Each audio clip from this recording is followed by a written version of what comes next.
Who's excited about this week like I am? Raise your hand. I tell you what, we got a lot to discuss. I tell you what, yeah, how about them going and shooting up the Festival of Lights there? It just these folks never amaze me what they will come up with and do. It's just what sense is in it? It doesn't make any sense, and that's why it is. We're tired of upside down world, right? This is upside down world where we're told men are women and women are men. Oh, when I was a kid, if a woman, the way they do that UFC, where the woman fights the transgender. When I was a kid, they called that assault and battery.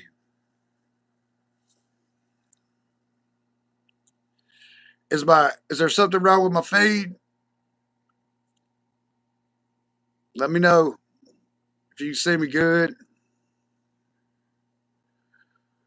I'm not lagging or anything. Maybe. Hey guys, welcome. All right, am I lagging at all? Am I good? I was trying to upload a TikTok video and well, it didn't have time to get it finished, so I don't know if it'll mess with this or not. But okay, great, great. I tell you what, guys, are we not in an exciting week? I mean, I watched a video earlier, and it was sent to me. What's up, Waverly? What's up, Tim? What's up, Kim? Midnight sent me a hey lithium. Now, see, we're gonna have the whole crowd here tonight. That's right. What are we? We're the Rapture Saints Assembly. That is the name of this. Whoever came up with it last night, that's what we're called. That's what we'll call the lives. Okay.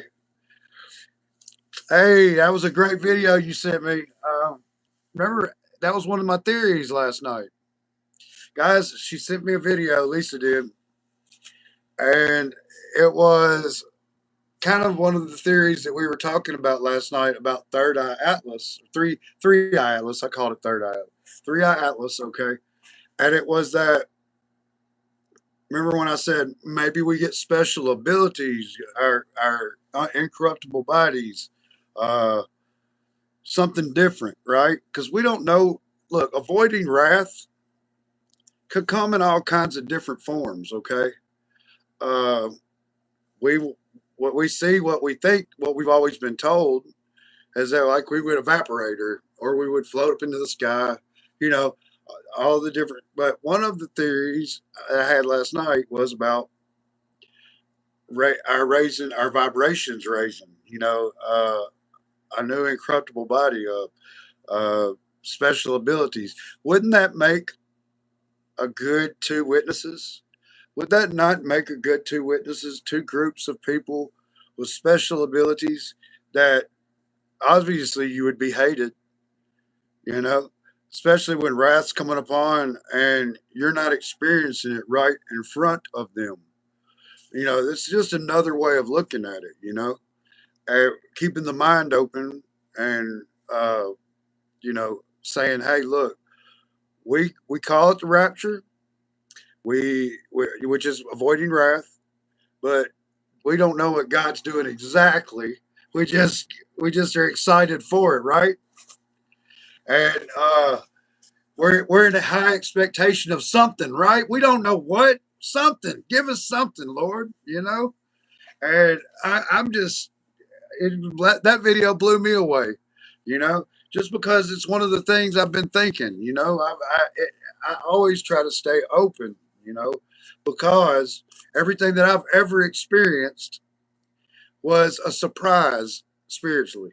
Okay, it gave me goosebumps. It was surprising. It was, you know, and so I'm expecting a surprise. How about you guys? I want a surprise. I'm ready for this world to be different or to be out of here. I can't stand it like this any longer. Uh, in a place where everything that is called evil is good, and everything that is good is called evil, is exactly where we were supposed to be at in these last days, and that's where we're at. That's where we're at. Okay. Hey, hey guys, I love you guys. Thank you for the likes. I appreciate that. Uh, And it's not just you that feels that way. God feels that way. You have God in you. Okay, Christ is in you, and He feels the same way. That same way it makes your heart burn and hurt. It's the same way He's feeling right now. Okay, and we just feel a part of it because we know this isn't right. The world it's past trying to make laws and stuff. We need Batman. You know what I mean? Seriously, I mean it's absolutely nuts. I'm just talking. Just. The thing is I want to be me on here with you guys. I want you to be you. You don't have to pretend to be anything. Just be you. Be you. God loves you for who you are. You don't have to pretend to be somebody. Like at church. We go to church on Sunday. Obviously you put on your good face, right? And you're good. It's a role you play, and there's no roles that have to be played here. Okay. If you want to be you, because there's no other person that God wanted to know anyway, but you. And that's right. And you know what? I'm looking for something. I'm looking for some special abilities from Jesus. I'm looking for Jesus to take me out. I'm looking for something. Okay. And I don't know what it is, but I'm excited for it. It feels like a Christmas present. Come on, guys. It's just it's. I think this is going to be the most awesome Christmas ever. And it may be that we do leave and come back with these abilities, right? Because we'll no longer be on a timeline. Once you're no longer on a timeline. So coming right back, what would seem like took you a while to train can only be 30 minutes in reality. I mean, we're just trying to understand what God's doing, right? Okay, Danilo says, I had a dream last night, heard the roar of a white missile, came outside, looked at the missile. I noticed, I say in my head, surely it will be hit. It surely will hit this way. Then it did. Okay. Uh, I'm gonna read when I pause and I read. I have to read it so that the people that watch the lives, well, they get mad at me when I'm just answering questions and not reading. So that's why I do that. I'll pause and read let's see what we got for this. Lucy, yes, this place is so evil, and I'm longing to be with the Savior of the Lord. That's right. And you know what? He's going to be with us. They may not. What if He's with us here doing these things and they can't see Him? You see what I'm saying? Like, there's so many ways this can go, and we don't we don't care, right? We're just ready for the next level. We're ready for the next level. Earth is boring. It just is. I have kids, grandkids, got a grandkid on the way. I'm just here to tell you. I've already decided to give it. I love my wife. I love my wife with all my heart. But I would go to be with Jesus before I would stay here with my wife. And she feels the same way. So we're ready. You see what I'm saying?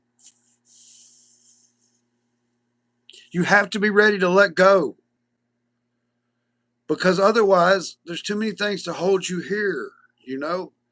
And that's why we haven't, none of us are blessed with riches, right? Because if we had riches, maybe we wouldn't care about leaving here. Do you understand what I'm saying? Like, I don't know. That's how my life's went. I've stayed focused because it was the greatest thing in my life is the Lord. And it says that He says it's harder for a rich man to enter the kingdom of heaven uh, than a camel is going through the eye of a needle. That's pretty. That's saying a lot. You know, and I guess I've had nothing for so long that nothing would nothing. There's nothing I want. You understand? That's like I'm not like I can't think of anything I want. Anything, you know, and maybe just enough to survive till I get out of here. How about that? Just enough to survive to get out of here. Uh, You know, because regardless of when we look forward, we still have the wolves calling. You know, the wolf's still coming. Yeah, just take it to the next level, Lord. I'd play some music on here, but every time they copyright me. Every time I was playing instrumental last night, they copyrighted me, and I had to wait to put it on there. You know, but all I can say is, all my life he has been faithful. Come on, guys. All my life he's been so, so good. I know I'm not the best singer, but I tell you what, I love the Lord.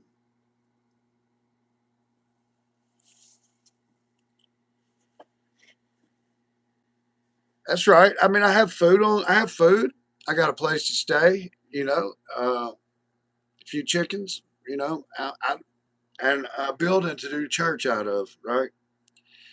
Luckily, this building is kind of my everything as far as trying to make it. You know, and this I got this building to do church out of, which is awesome for me, because I the thing is that we're more of an assembly. We're people that believe together.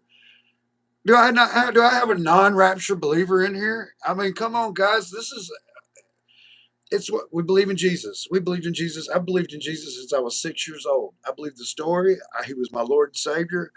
I've believed all this time.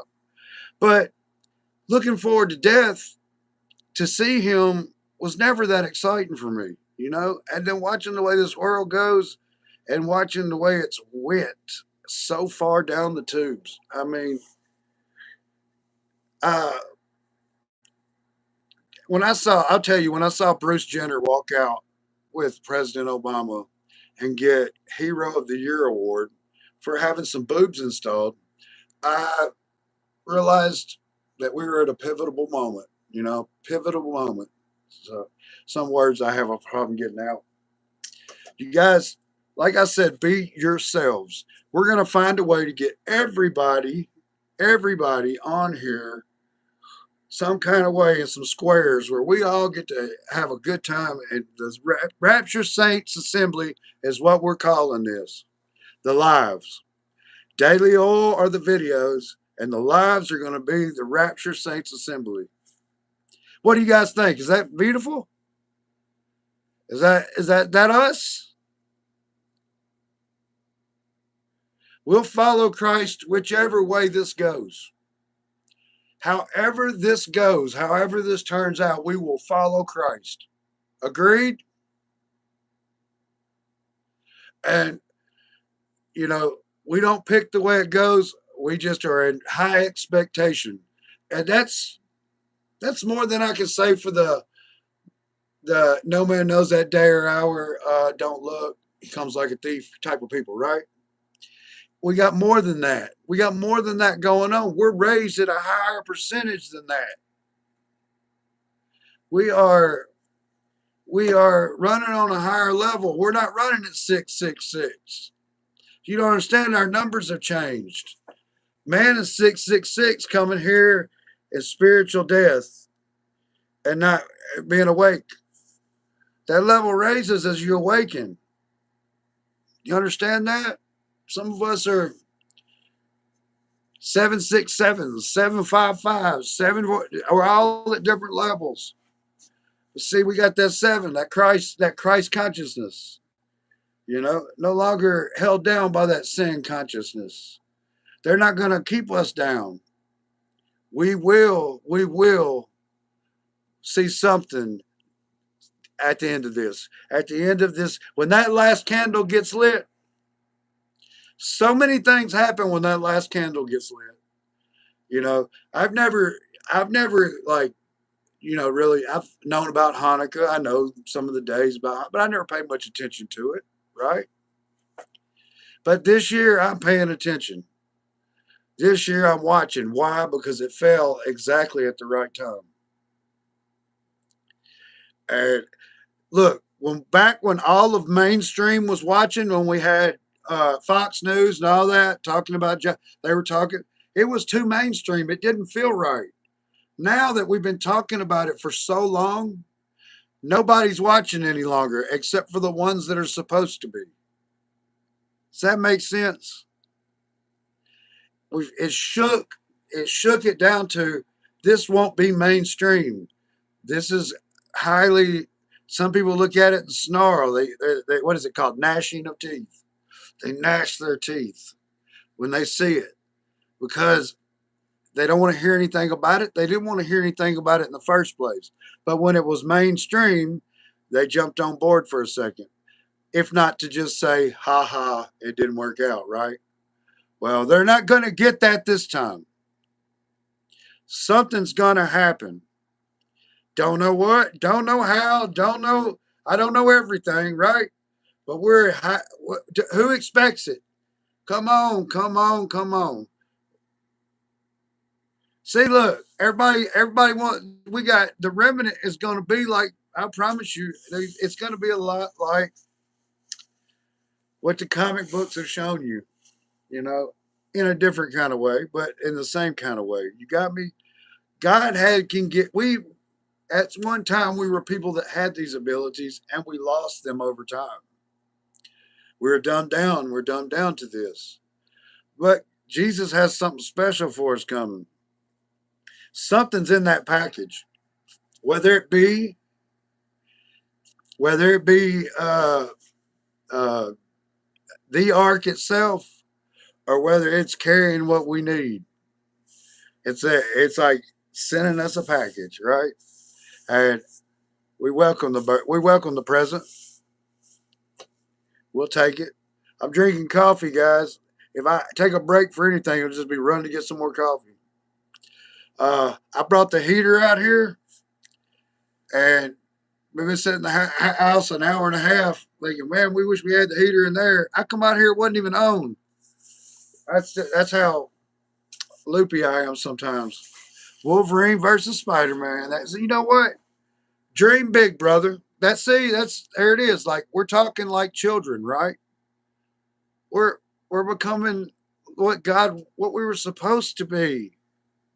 More childlike, more thoughts of things that most grown men wouldn't be talking about. You know what I'm saying? That's what makes us different. We are the Rapture Saints Assembly. You know, there's a thing on here. I don't want to do it. This will always be free to be on the lives and enjoy them. I don't, you know, there was I was looking at something and it was like you can make it elite where, but I don't want to do all that. We'll just meet here and people can come in and watch us talk, right? We'll get rid of the trolls. You know, yeah, they never ask why. You know, and then you got to look at how our kids are growing up or our grandkids or whatever you have that are going to look at things like transgenderism as normal. God's not going to allow that. Do you see that's the finish? Yeah, the next generation will be ruined, completely ruined.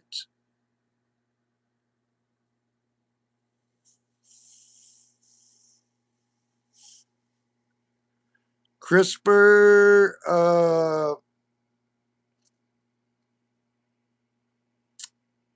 no, I can't say I have, if that's spelt right. No, I can't say I have. Is it a YouTube video? Michael put, have I ever heard of CRISPR? Midnight, Lisa's got the end game going on. But what do you guys, genetic alteration? You know, back, we know how crazy things have gotten. You know, back in 2020 when they were doing this thing, right? And then it added up to nothing. They were literally saying that the backwards, that the ones that didn't get it were causing the ones that got it to get it. they can tell you these things, and we're just supposed to just go, okay. Just like our family members were dying, or often, whatever you're supposed to say on here. And it only happened until you could go in the hospital with them. Once you could go in the hospital with them, suddenly everybody stopped dying from it. Really? It's big, guys. It's big. What they call good is evil, and what is evil is called good. We don't know what that thing is going to end up. Maybe it was to try to stop what this is about to bring. Right? I never got it, and it doesn't matter because you can't stop what God's about to do anyway. But it's just it's some type of something going on there, And I'm very honored to have as many people as in here right now.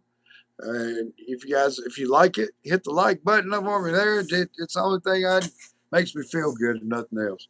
But yeah,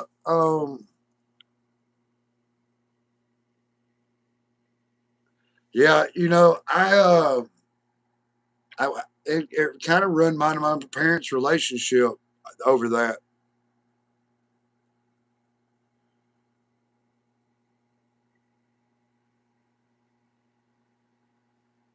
That's one of the things I said last night. One of the ways was is that look, when he calls us forth, we don't know whether the body will drop, and that's what they'll see, and they'll go, "Oh, look, he thought he was going to get raptured. Looks like a sudden death. Maybe that suddenly a bunch of people drop, and they blame it on something else, right?"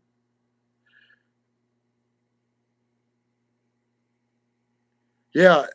Look, jobs. It's hurt me at jobs. It's hurt me. It's hurt me in relationships. And this is a lonely. When following Christ is a lonely road. Hey, it's we are made. We're made worthy through our suffering. Through our suffering, we suffer like Christ. Right? We're not accepted by the mainstream. That's why we're a bunch of what misfits. Right? What church do you fit in? Tell me. Tell me what church you fit in. You know, I was when I was going to a church. I was going to a church. Thank you, thank you, uh, very much. Tim Voice said, "Jay, you're getting very sharp at this." Well, I tell you guys, when I was going to a church and they were having a question and answer night, and the preacher was up there, and we had teenagers raising their hands, like they had questions, and I just remember I answered a bunch of them, but the preacher was dancing around them, so I'd raise my hand and answer it. But one of them is as the kid asked, "Is hell and the lake of fire the same place?"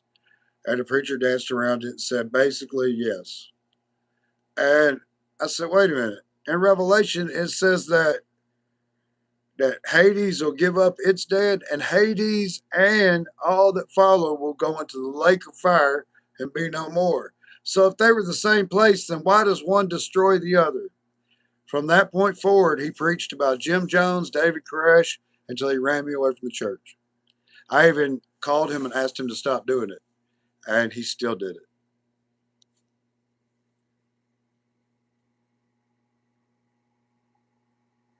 Well, we know that what river is supposed to dry up? The Euphrates, and it's drying up, guys, like never before. We're at all the look, all the signs are coming together. We can talk about the four signs of the candle lighting, right? That we see, but there's more signs than that. I'm just bringing up the ones that I keep stay on my mind. But there, there's signs all over this earth right now. The sun is throwing massive ejections at us. I mean, more than's ever been recorded. And it's not stopping. It's not slowing down. Okay, and a planetary alignment's coming up right now on the 14th, the first day of Hanukkah, which is looking to cause a big mega quake.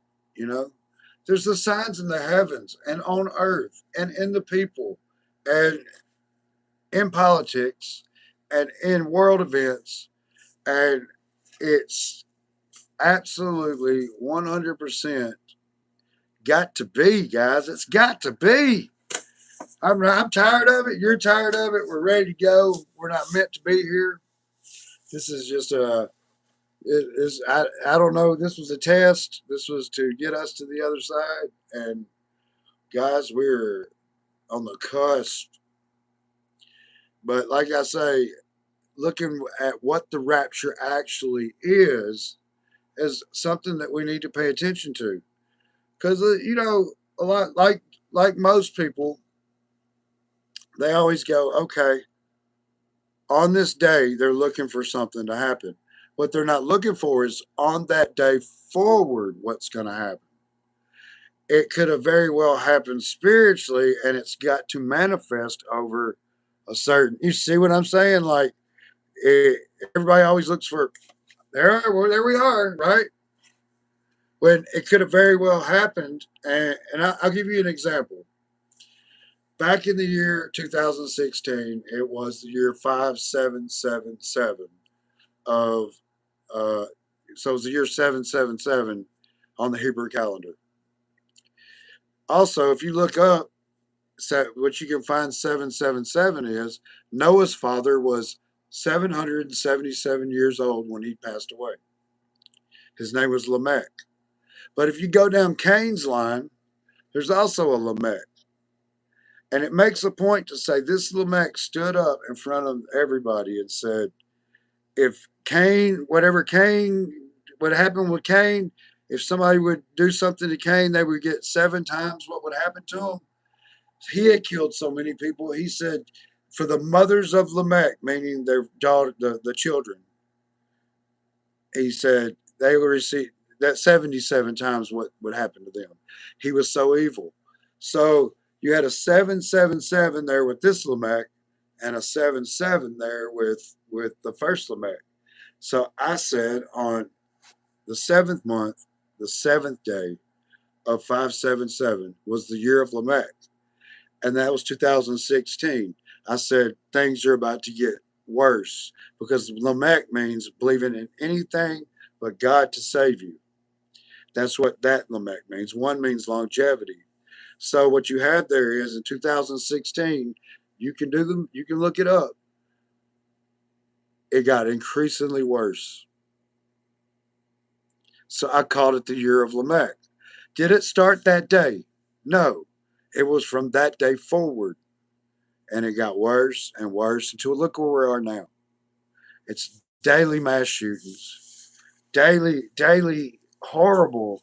It never fails to see how horrible people can be to each other, does it?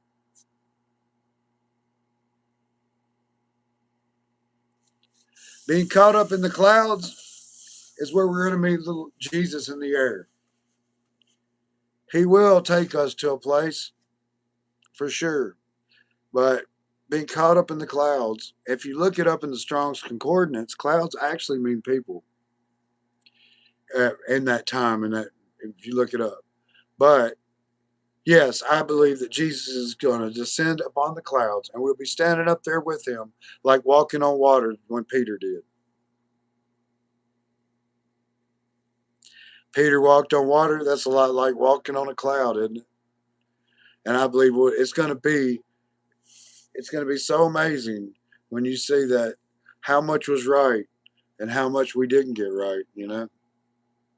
But you may receive abilities where you just can do that anyway.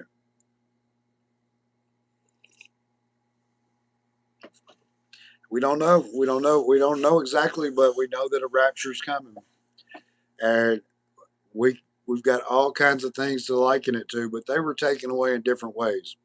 Noah was sealed up in an ark. Lot was told to leave. Elijah was taken in a chariot. Enoch just was no more. Melchizedek appeared and then disappeared, right? It's all kinds of different ways this could go.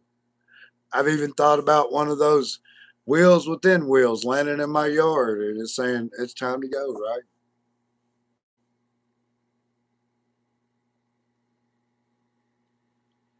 God wills it. That's right. Ryan said God wills it for sure.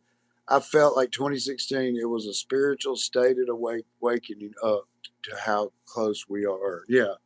We had them tetrad blood moons landing on all Jewish feasts, some for some reason, landed perfect, right? There's no coincidences.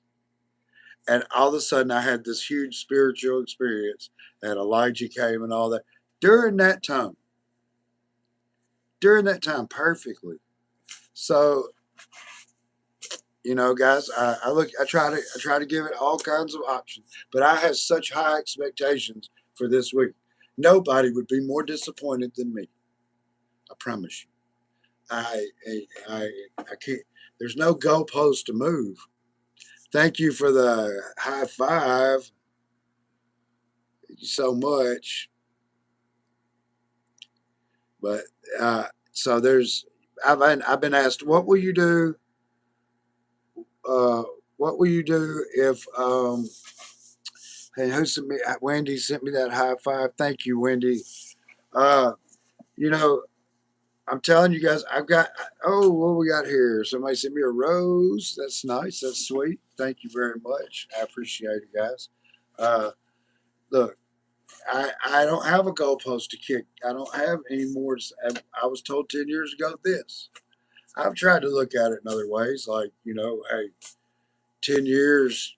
He didn't, but I think about it. He didn't say 10 years and 6 months. He didn't say 10 years and 3 days. He just said 10 years. You know, so there's no reason to move a goalpost because it hasn't gotten here yet. There's no reason to move anything. I'm expecting in this week.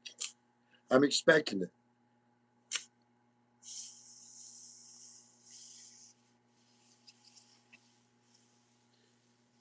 But I would love for you guys to see this video that I watched earlier. The thoughts and behind that, and I think but you have to read it. It doesn't really say it, so words just pop up, and you got to kind of keep up with it. But it was a very good one. Maybe I can attach it to my. I'll post it. I'll find a way to post it.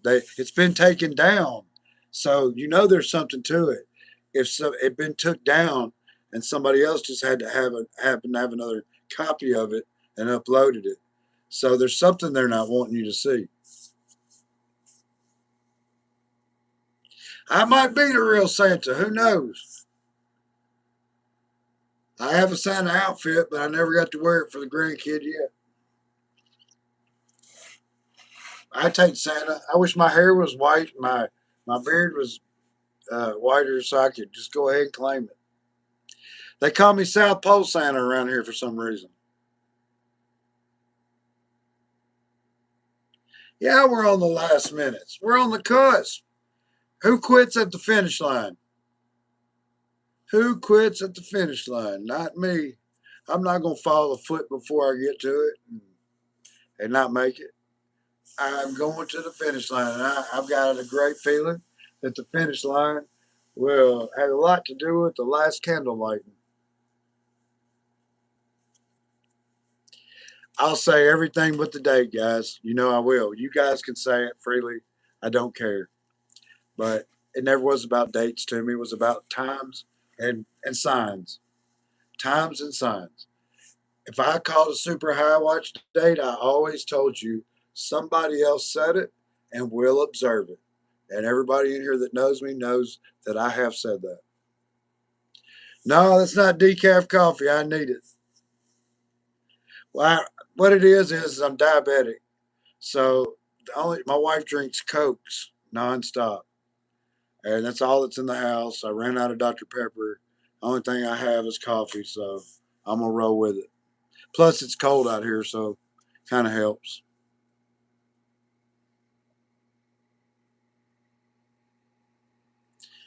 I've said that. You know, I mentioned that about the atom. Lithium Kid says the ancient Greek word for atom, atomos, could be linked to nuclear rapture, as it also refers to the speed of the rapture. Uh, that's what I was saying. Remember when you guys, I said that, and I'll say it, maybe you don't remember, that this is a matrix. Regardless of it, it's a matrix. And from the first Adam, we got death, and the last Adam, we got life, right? Which was Jesus Christ. Now, he was the first Adam to arise and ascend into heaven. And through that guy got many sons.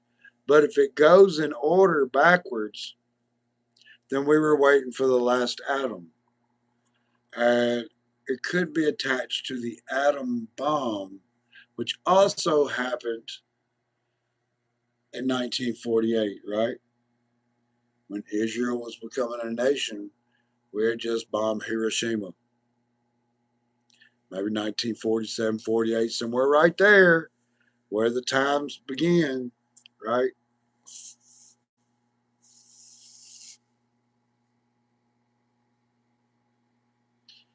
Well, you know what? That's great. Doesn't I'm glad, man. We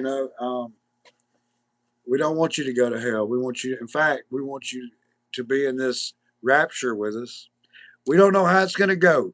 We've not. We've got all of our ideas, but we're all excited for it, and we have every reason to be. And this next week is a big week for us. Are you guys ready for this big week? Huh? We're gonna let this go without being super excited. Why not? What else do you got to be super excited about than the Lord, right? Praise the Most High, praise Jesus. Jesus is King of Kings, Lord of Lords. There is no other. You will not enter heaven through another door. Jesus opens the door for you. That's the door you'll travel through to get into heaven.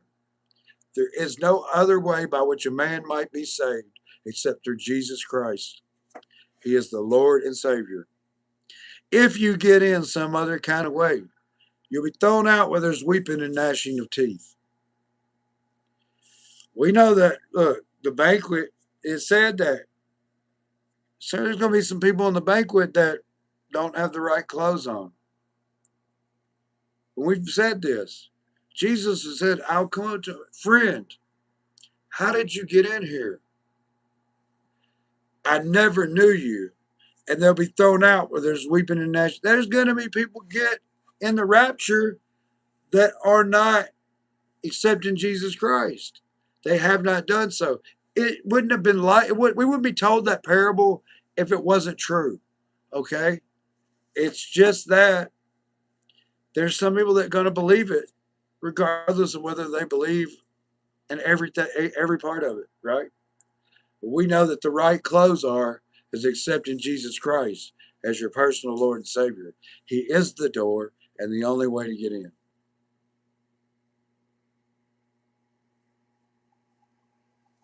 So, well, if you think that people that are not Christians won't get in the rapture, that is untrue. It is a wedding banquet, and it says that people will be in the wedding banquet with the wrong clothes on. So, also, Christians that you would think would get there, you think they've got it. We don't know what they have in here. We know what they say right here. God weighs this. He knows what's really in here. You guys knows what's. You guys really have it. Look, we're here. What is this? I guess this is Sunday night, but we have. We're here doing this because we love Jesus, and we can't wait to see His face. Right? And look how many people are here tonight to enjoy this with us. I hate even saying it because every time I even say it, it goes down. But we have a lot of people in here, more than last night, right? And hopefully tomorrow night will be even more when we assemble again. Because every day of Hanukkah, we're assembling. We're expecting greatness. Are you guys expecting greatness? Midnight. Oh, I moved too fast on me. Midnight said, Jesus said, "Why do you call me Lord if you don't do what I say?" I would drop that to people to try and wake them up. That's right. Look, these people that say these things, anybody that says anything and reads the Bible so much, ask them, how many demons have you cast out of people? How many people have you healed? How many of blind have seen after you got through talking? How many deaf ears are opened whenever you speak? Because I've seen these things. And to me, it's like to have someone who just reads try to tell me these things when I've experienced them because I believe. And when you believe, it happens. It starts to happen. You have to get past the reading the words, don't make you believe. Lukewarm, that's right. Lithium Kid said they're lukewarm. And I'm sorry, but if you walk into a church of 10,000 people, how many people actually got it in there? How many people actually have it in there? So you just walk in Joel Osteen's church, has 10,000 people in a. How many of those people in there actually have it in their heart? Wouldn't it be sad if out of 10,000 people, only two disappeared? It's that serious. Yeah, they're running around with demons in them. But see, what's about to happen is we're about to be the sons of God in a different light. And we will judge fallen angels. We will judge them. We will be their judgment. They've tried to mess with us our whole lives because we can't see them and they do these things. And in the end, we will judge them. And when we come back with Jesus, it's not to be nice. Do you understand that? It's coming to do what we're supposed to do. All right, sinners and sir, we'll take it. We'll take it, guys. It's an awesome to see an assembly of Rapture saints coming together. That's what we're going to call ourselves. That's what all of you are, as the Rapture saints, and we're assembling together. And there's nothing wrong with that. There's nothing wrong with believing.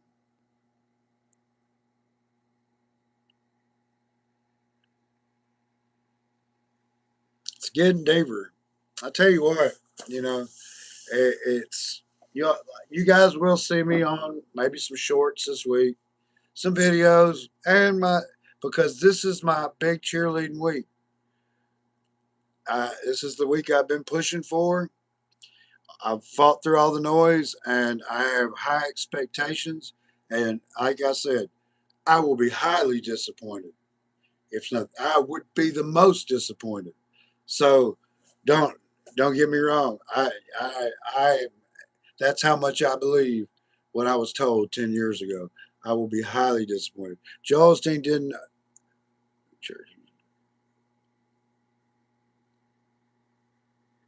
Yeah, yeah. You know, I think his dad had a ministry, and he kind of took over. And he never preaches from the Bible. He holds it up, and gives a feel good message. It's all about the money, man. It's all about the Benjamins, you know. Until the listen to till the last two nights when I actually got a few offerings. I've never been paid. I've been doing this for a very long time. I've never received anything for doing it other than what God gives me through, uh, His blessings. You see what I'm saying? And so I didn't even know how to take it. I was just it blows my mind that finally I've reached a point to where uh, I have a ministry, and you guys are the ministry. We are the ministry. I don't say I have anything. I just have people that believe with me.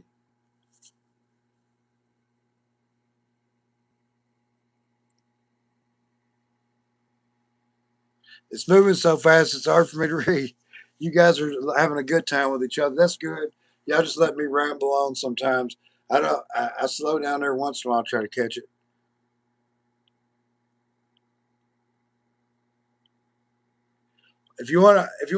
Hey, if you wanna know what I believe about the witnesses, I believe that you guys are the witnesses.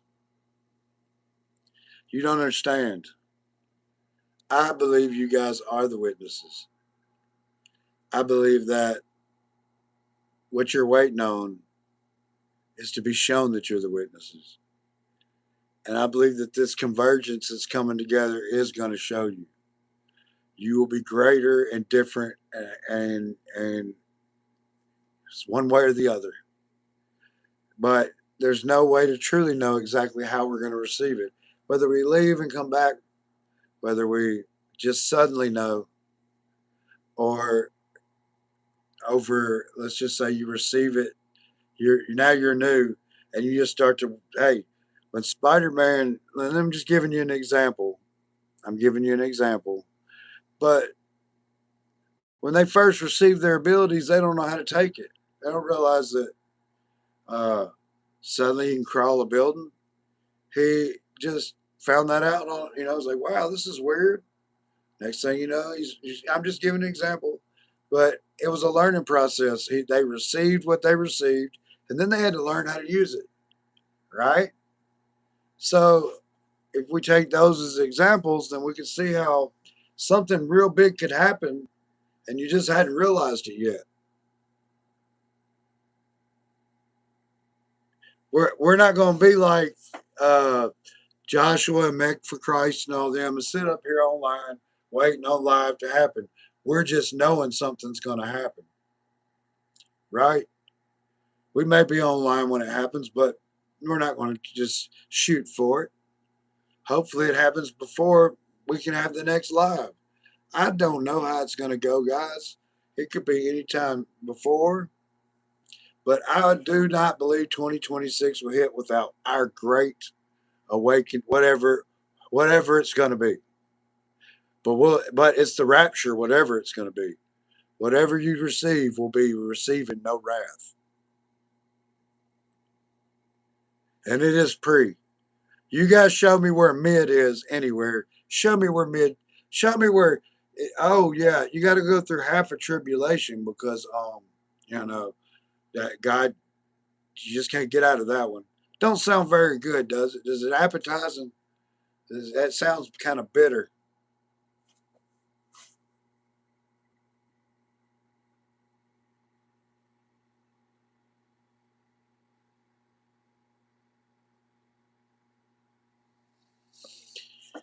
I haven't wanted to say that because let me tell you something. Okay, one of the hardest things for especially the older group is if you okay, so we talk about resurrection, right? They in another religion that's closely in line with a lot of things said, they call it uh, reincarnation. Correct? I'm just right. I'm going somewhere with this. When I read the book of Enoch, I saw where we actually, whatever you want to call it, resurrect, reincarnate, I would think would be a better word, maybe because we're born here and we wake up to who we were, who we are. Nobody in the Bible was who they were as kids. They got to be 35, 40, and all of a sudden God started working with them and they found out who they were. Okay? Nothing's changed. You experience the world as God needs you to experience it so that you'll be as hard as He needs you to be to do the things that He needs you to do. It is his thing. We're just in it.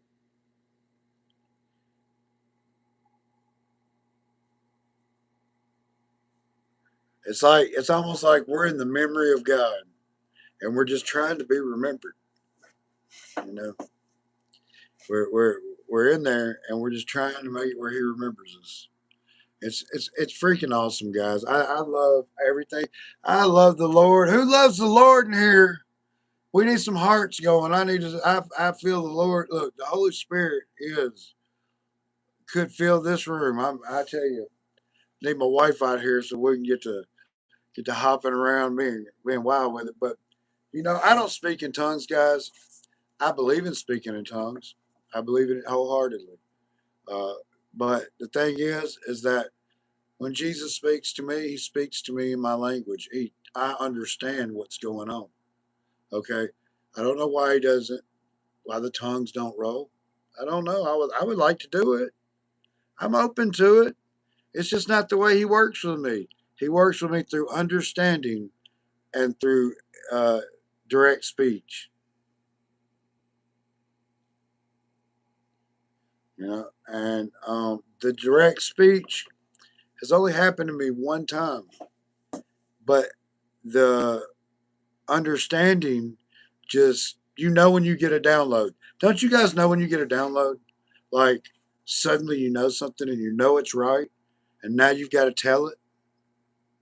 Well, that's how a download works. It's just you may not even you just thought about it a little bit, and all of a sudden, all the answers came to you.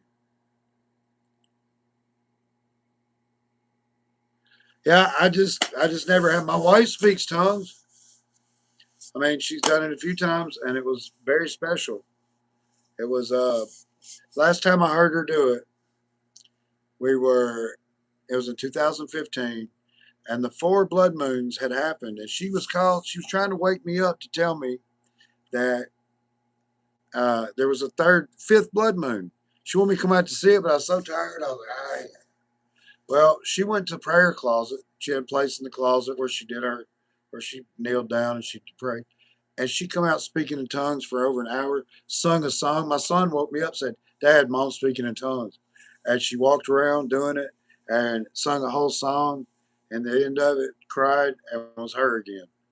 And I don't know, it was exciting. It happened right after the blood moon that she said, uh, you know, happened, that I didn't get to see because I was asleep.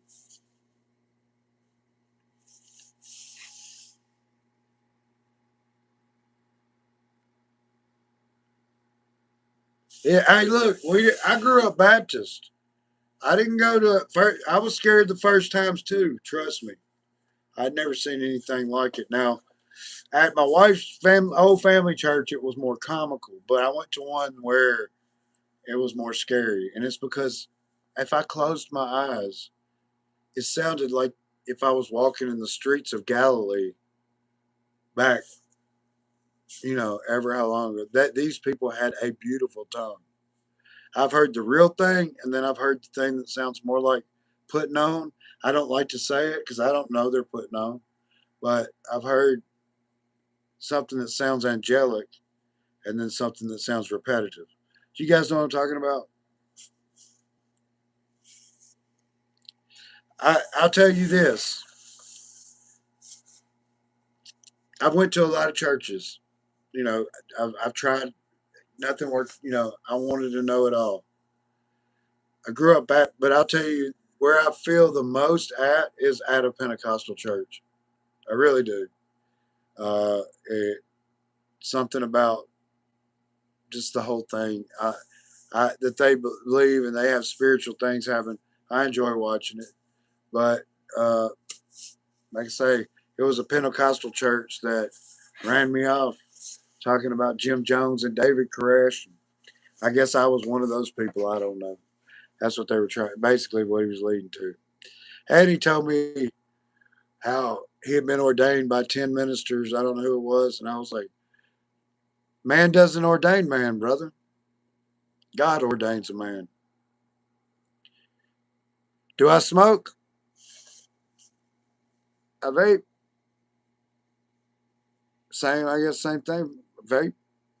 I might smoke if I wanted to, but it doesn't bother me either way.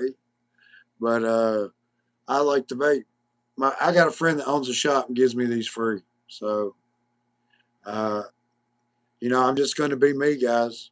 I'm just going to be me. God, Oh, that's because I'm redheaded and I had a red beard.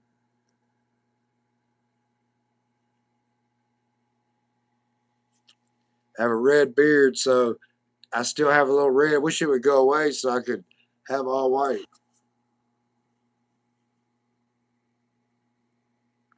Guys, smoking is not going to bother. Look, don't let little things bother you. I hear people, oh, they ask me all the time, I don't know about God. God wants to know you.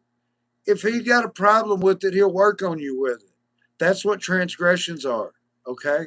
And if you have a transgression, it's only because it becomes a problem between you and God. What are the two things that are come between you and God that Jesus said? Your brother, loving your brother with all of your heart, and loving the Lord God with all of your heart. The rest of it can be worked on. But if you step on your brother's toes, that's trespassing. And if something comes between you and the Father, that's it can't, because that's why you say that prayer, is to cover all of that and ask for true forgiveness, but not sin. Sin is handled at the cross. That's being separated from God. Sin means separation from God. If you're no longer separated, then it's just a relationship. If he doesn't want you to smoke, he'll work on you with it. Otherwise, you know, I can't tell you what God will work on you with. We all have different relationships with him. He's our Father. Thank you so much. He is our Father, and he knows each one of us separately. And he knows what we've been through. He knows what we go through now. And he loves you guys so much. Thank you, Ricky. Rich Vitality. I meant to say that. I said it wrong. Forgive me, I've got dyslexia. They do. They do. You know, and I'll tell you something.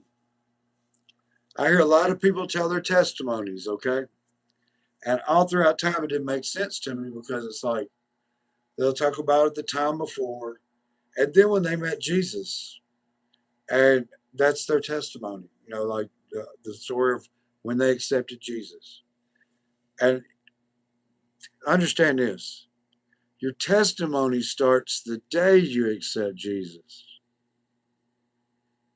not before you met him, but after you met him. That spiritual walk, that testimony, when you tell the testimony of how you followed Christ and what happened afterwards and all the things that went on and all, there it is. Your testimony starts the day you get Jesus.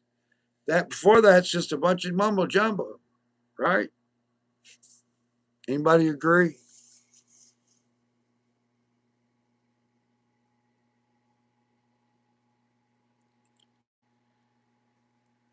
I wish I was rich, but I guess what I might be rich in vitality.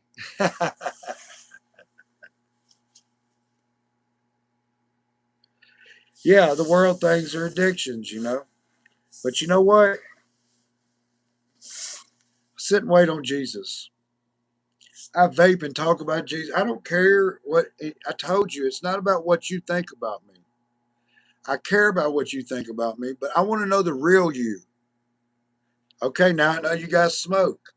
You know, I don't know and I don't even know. It might even go bigger than that. Whatever your issue is, God will work with you on it. But he can't work with a sinner because he doesn't know a sinner. He knows them as Jesus. The moment you accept Jesus, you got to cover him. So your prayers aren't heard by Jesus. You have to talk to Jesus to talk to God for you until you come to the realization that sin is handled at the cross once. You don't crucify Christ every weekend when you go to church. Oh, forgive me of my sins. You're crucifying him again, right? That was handled once at the cross. He made it where you would no longer be separated from the Father. You are a Christ. He is Jesus Christ. What Christ are you? That is his last name, and that is your last name.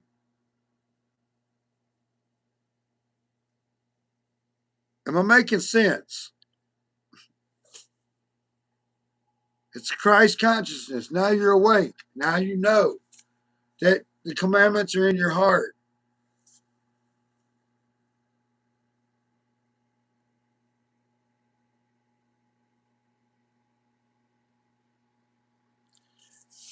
Look, I knew what tinfoil toque meant the first time I read it. I don't care, brother. I love you. I don't care what issues you had or if you're still fighting it. I love you, and you're in here talking about Jesus, right? Jesus hung out with drunks, tax collectors. Everything that they would say is, if he was here today, he would be hanging out with fentanyl abusers and drunks and alcoholics and homeless. He wouldn't be in the church. And they would say that he wasn't Jesus. Nobody would hang with these people. I'll hang with you. I love you. It doesn't matter what you have wrong with you. We all have issues. But that does not, what makes you a sinner is being separated from God. Sins are something you do when you're in a sin consciousness, separated from God. Once you have the Christ consciousness, all these things will be worked on. Notice how you don't want to do the things as much. You notice how it's kind of falling off. God's working on you with it. He'll help you with those transgressions. He'll help you quit trespassing on your brother because it doesn't feel good. And the better you get at it, the less you do these things. But as long as you have that relationship, all these things are just things.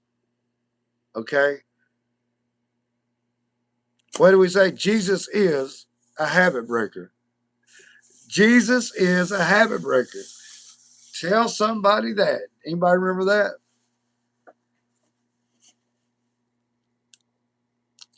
But I tell you guys, there is an order of things, and Jesus died on the cross so that you would no longer be a sinner. Otherwise, why did he die on the cross? So he took your sins away, took them away, but it doesn't work for you until you accept him. So it's not like it's immediate.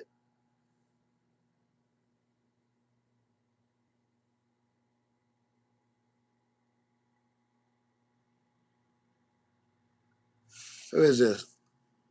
Oh, well, I don't know, man. Tinfoil hat, whatever. It doesn't matter to me, guys. It don't matter. I'm just telling you. I'm just telling you that, guys. I don't even know what it means. If you're from somewhere else, I might say the wrong thing. I don't know. It's Canadian. I get it. I get it. You know. Sorry, I didn't mean to. Tinfoil. You're one of my favorites, buddy. So don't take me wrong. I'm just saying we all have had our issues to make us who we are, to be stronger for what's about to come. Not all of us have had the best childhoods. Not all of us, some of them worse than others. Okay. Guys, our parents, what they got away with, they wouldn't get away with today. But I don't know if we turned out better or not. We don't know yet. But we know that I became who I am, loving Jesus with all of my heart and believing for the things more than my folks ever would. So it scares them how much I believe. Does that make sense? And it scares other people how much we believe. But but when you get an invite, you can't help but believe. When you get your invite, your invite is when your mind accepts that you will not go through wrath. Then you've accepted the invite. When you send out for a dinner, a wedding dinner, you want to know who's going to show up. Why? Because you don't want to have too many plates because those plates are expensive. So you want to know who's coming. And when you accept it in your mind, okay, and you accept it in your heart that this is going to happen, and you believe, that's believing like a little child that something's coming, okay? And there's your you accepted the invitation. That goes back to heaven. It goes back to Jesus, and he knows who's coming. He knows who he's got and who he doesn't have.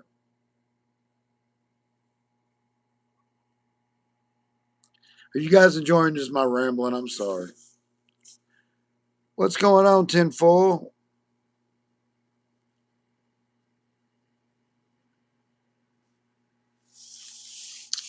I get it. Hey, I, I, I need my tinfoil hat on sometimes. Guys, look, back during last winter, something flew over the top of the house or hovered over the top of the house, I'll say, that maybe it's a drone.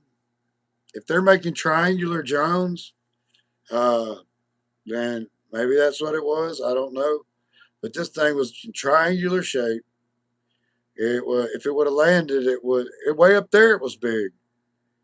People, it was so I could only imagine how big it would have been if it was on the ground.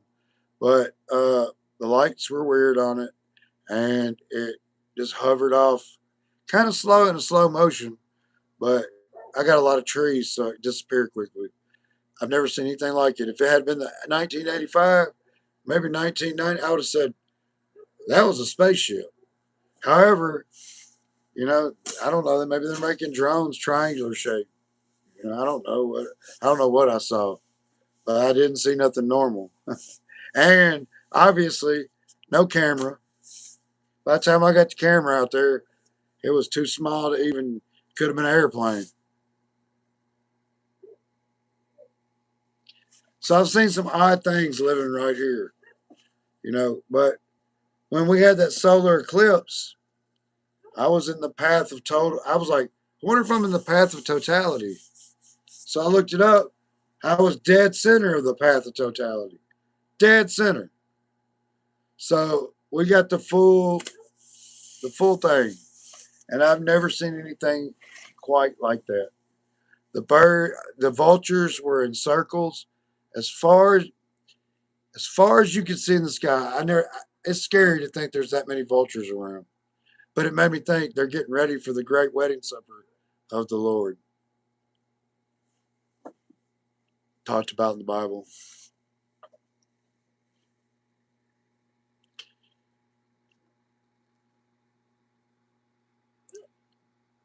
Uh, Dilson says, looking for signs 24/7 isn't going to get you into heaven or get you closer to Jesus. You got to repent and have a personal relationship with Jesus. Be on fire for Him. Scripture is what you need. Brother, I think that those people right there, the ones that are real strong, they're going. I have no problem. But if you're going to sit here and say that us rapture people don't already believe like that, you're just in the wrong room because we already know that. We don't have to constantly say it and repeat it to know it. If I speak, if I only pray in one name, which is Jesus Christ. I only when I talk of a power, there is no other power than God's. So if I say the word power and I don't use God all the time, you can know that I know there's no other power but God's. So, uh, you know, if you're looking for a preaching session, that's great. Go ahead. But everybody in here already is there that I know of. Dish sensationalist. What? You done changed your name? Bro. Well, I'll take it. I like it. It's a good new name.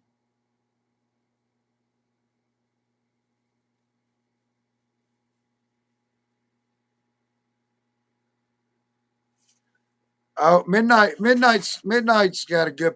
Midnight don't get mad. Midnight has this great personality. Y'all, you guys will be fine.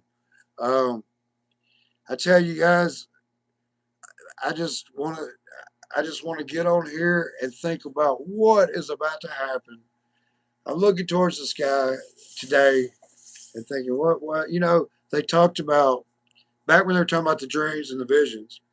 One of them is that several of them said that we would get really colorful lights, like a really strong aurora, but it would be during the daytime. So yeah, I mean, it's dreams. I'm watching it. The 3 Days of Darkness. I'm watching for that as well. I didn't ever get anything on it, but it's been brought up so many times. Can't that many people have that? Something's valid about it, right? I can't say it's not.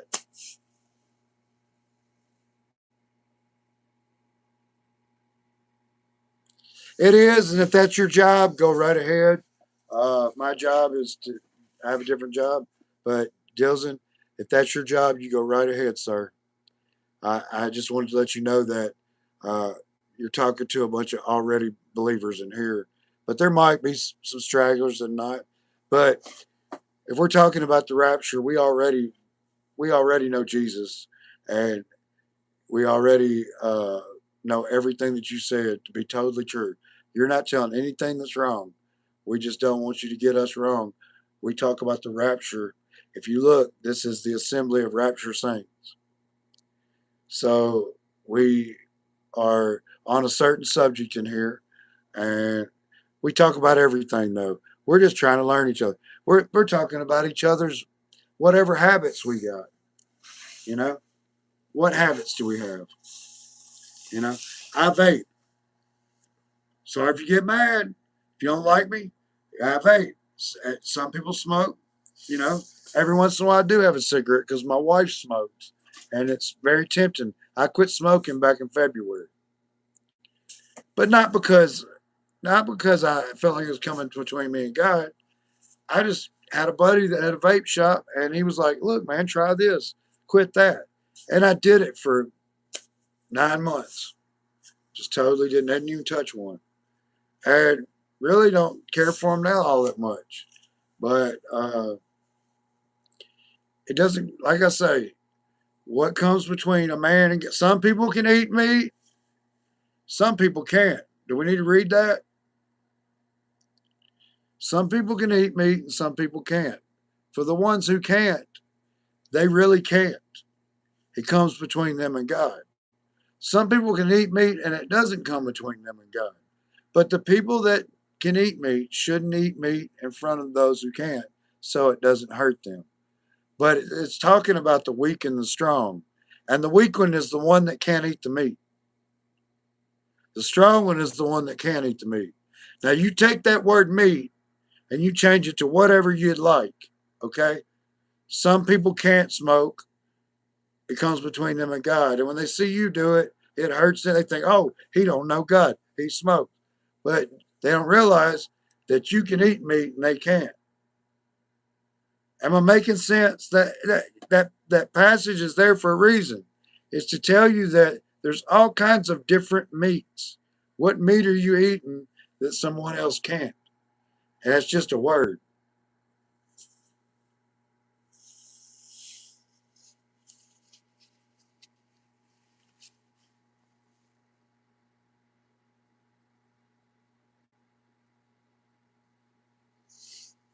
Well, if weed and games came between you and God, then it was a problem.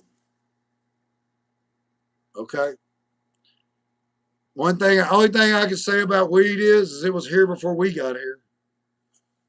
It's an herb. It was here before we got here. It's been here the whole time. Nobody. It wasn't. God made it. I don't know. But it ain't up for me to decide whether you do that or not. It's between you and God. We're still brothers in Christ, and I love you just the same. Okay, and Jesus loves you just. He just wants to know you. Now I can see video games because they take up so much of your mind. How could you think about God that much in a video game? But other things. These are your habits are none of my business. But if you want to talk about them, that's fine because you're free to talk about anything you would like because this is a true church. Okay. I I told you if I was up, that's why I don't have. If I was at a pulpit, I would look a lot like Ron White when he does his comedies. What does he have? A whiskey and a cigar. But how many people would that hurt if they saw me do such a thing? So it would be best not to. But what I'm saying is is that all God ever wanted to know was you, not the Sunday you, not the Wednesday church night you, and not ones we pretend to be. The person when you come home, who are you? That's who he knows. Not the face we put on for different people, because we all have many different personalities, and we put them on for different people. Some people you're really good to. Some people you are more skittish around, right? We treat people different ways. Whatever application, how we have to act. But on here, we're just going to be us. We're going to talk about the Lord because that's what we like to do. It's an overflow of our hearts, and you could talk about your problems here.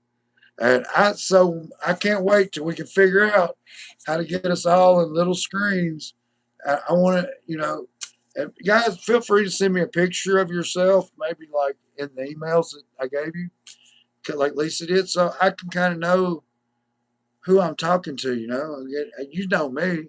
You can see my face, and I'm going to be me. And I love the Lord with all my heart, no matter what you see and think of me.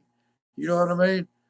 Whether it be the stains on my mustache or the vape in my hand, or that I get mad every once in a while when I see these abominable things and I say something out of the way, you know. But there's some things that I just look. Here's why I can't say that. This is why I can say, and maybe they're not all this way, but if I look at the left side, these people, they love abortion so much that you had people saying, I'm going to go get pregnant just so I can have an abortion. The world is over, guys. This way of life is over. It is over. And let me tell you something.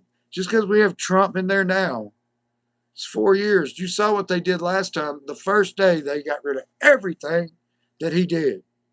Run everything that they can do it in just one day. Sign a bunch. So we already know where this world's headed. It's headed towards what they're trying to push on us, and it is transgenderism.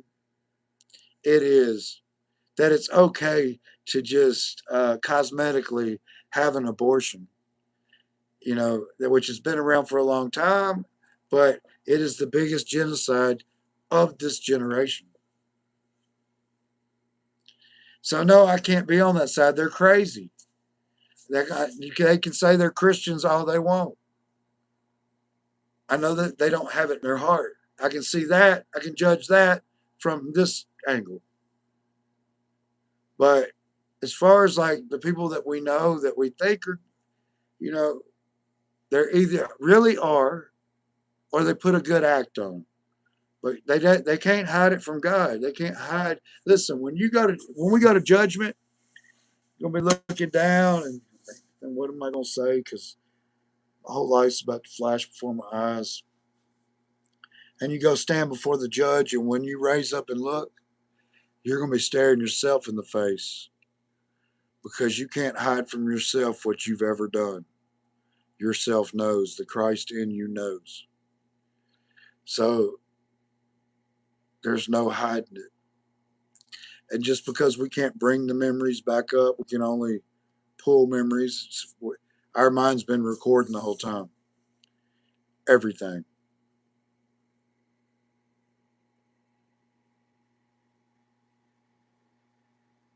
Hey, I love you guys. Can I get some love over here?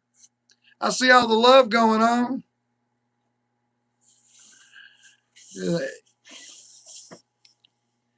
I tell you what, guys, I love this church. I call it church. I don't know what you guys call it, but we're the assembly. Maybe I should change it to the assembly. Thank you for the little heart. Thank you. It's so cute. Yeah. And yeah, this is where we're gonna for the next week for sure. We're gonna be right here every night, expecting greatness out of this week. Hopefully, we see things. Hopefully, by the second candlelight, we'll be able to say, "Hey, this happened." We'll come on tomorrow. Can't believe that this happened, or whatever. I'm hoping for greatness every day, you know. And by the end of it, when that last candle's lit, that convergence of things are facts. And I've said it in a video today and a short. We know what those facts are. Anybody that doesn't know what the facts are, you can speak up and I'll tell you. But uh, no, the 144,000 are not Jews. 12,000 of them are Jews. I proved this yesterday, user. You want me to show it to you again? I didn't show it to you, so it's real easy to pull up, and this group knows I can pull it up in 2 seconds. But I can prove this just in one. You'll be able to see it. I love this one. This is the best one. Getting told that the 144,000 are Jews, and I think it was in Revelation 7, verse 4. Let's go look at it. Oh, I'm right. I remember. Can you read? Can you see this? 144th sealed from every tribe of the Israelites. Israelites are more than just Jews. 12,000 sealed from the tribe of Judah. Jews. 12,000 are Jews. The rest of them have different names, sir. Reuben, Gad. I'm reading backwards, so, but I go down the line. Manasseh, Simeon, Issachar, what? Levi, Benjamin. So, no, they're not just Jews. 12,000 are Jews. Anybody else need it? Anybody else want to hear that? It's Revelation 7, chapter 7, verse 4.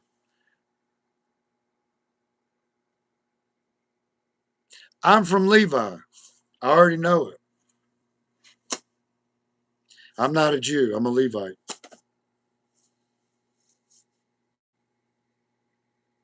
And I would love to know if any of you others know what tribe you're from, because that's awesome. Because I want you to understand something about the tribes and what went on with Jesus. Jesus had 12 people that he chose. They were all from the different tribes. Jesus was from the tribe of Judah. He had 12 because Manasseh actually splits off, and they believe Ephraim is also one of the 144. Jesus being the tribe of Judah. Now, what it is what would it be good to have a bunch of Levites? They're all priests, right? So a whole tribe is just priests. I want you to look at something. Every one of those disciples counted for a different tribe. And what it is bringing those together, kind of like the Indians. They had a chief, and then they had the others, whatever they were. Well, so is this. It gives you a layout. The 12 that followed Jesus were from the 12 tribes, and uh, it makes up something. It makes up a group. You have one that's the head, one that's the priest, one that collects the money, one that does each one has their job. It was a body. Okay, yeah. When you read about it historically, but you're supposed to go back and read it spiritually. Jesus taught you to read in the spirit. Now you go back and you find out about yourself, how things work, because we got this design in the Old Testament. They do not contradict each other. They complement each other.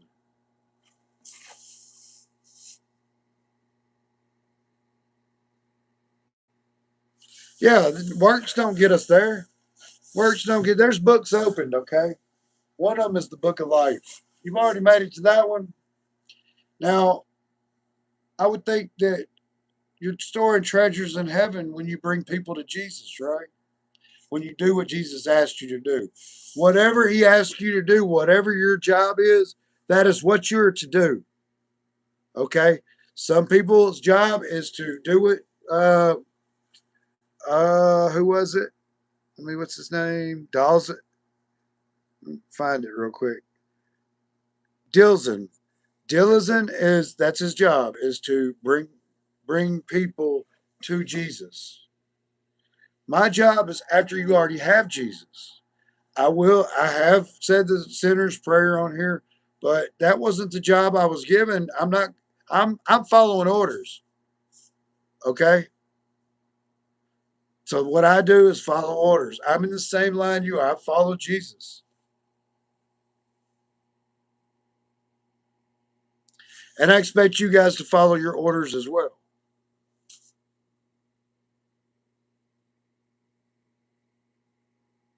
That's right. It produces fruit. What you do should produce fruit.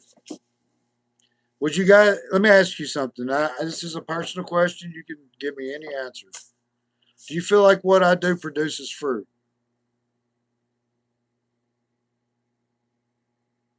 The job that I do you feel like it does? Let me know. Yeah, with what, amen or amen will work, you know. Just let me know because this is what I was taught to do. This is what I was told to do.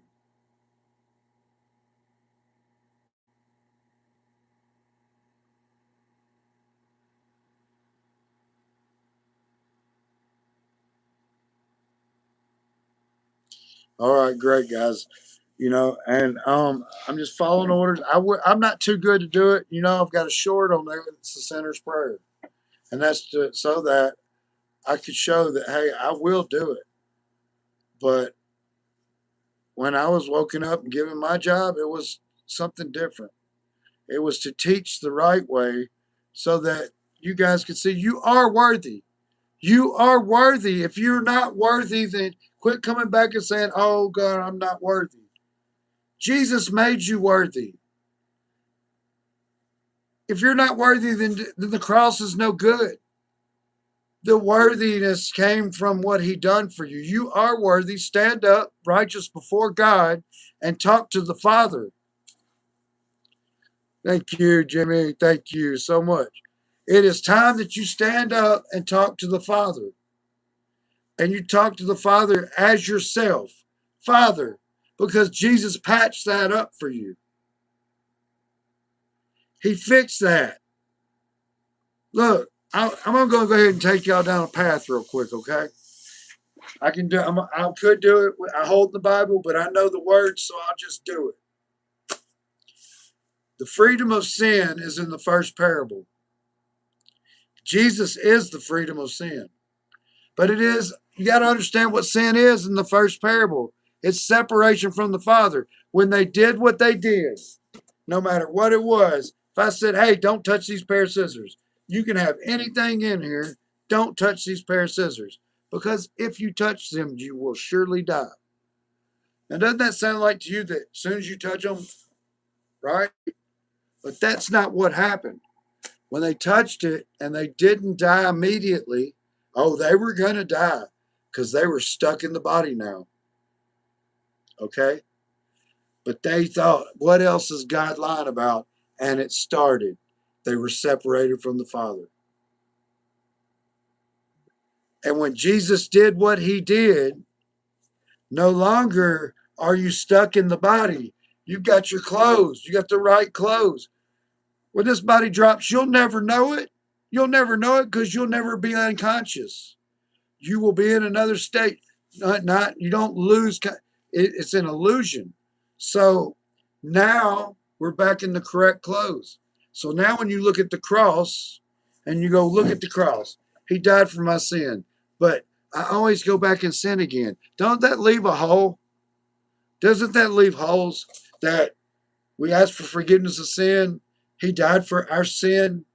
But what it is because you're told your sins are something that you do under a sin consciousness that Jesus took away for you. He took it away for you. He died for that. Okay? So when we get down to the point of it, and you're in the Christ consciousness, and it's not something immediate, it is a growing process. First of all, Satan is in the mind. When did he get in the mind? In the garden. He is nothing but a liar. There is no power but God's.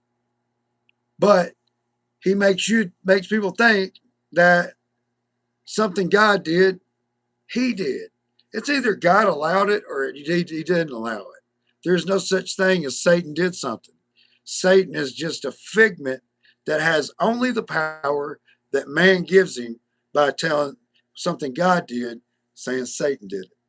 When we don't understand the mind of God, God has, there's no death, it's not real. There's no timeline, it's not real. So when you say, oh, man, all we think about is, oh, how horrible it was that they died. These people to God didn't even lose any, they're just in another form right there in front of them. So it's hard to look from man's eyes like that because we have death upon us, right? But those of us who've overcome death, they think that we want to escape our bodies and, we're trying to escape death by the rapture. And that has nothing to do while we're looking for the rapture. While we're looking for the rapture is we're ready for the next level. We're ready to escape this wrath that we know is coming and get to the next level. And whatever the rapture may be, he's about to say, Lisa, come forth. Rosalind, come forth. And you will stand in front of him in the clouds and you will see your Lord face to face. He took your sins away. You were already judged. Now you're about to watch the rest of judgment because most did not accept him. Most, it's horrible amount that have not accepted him. And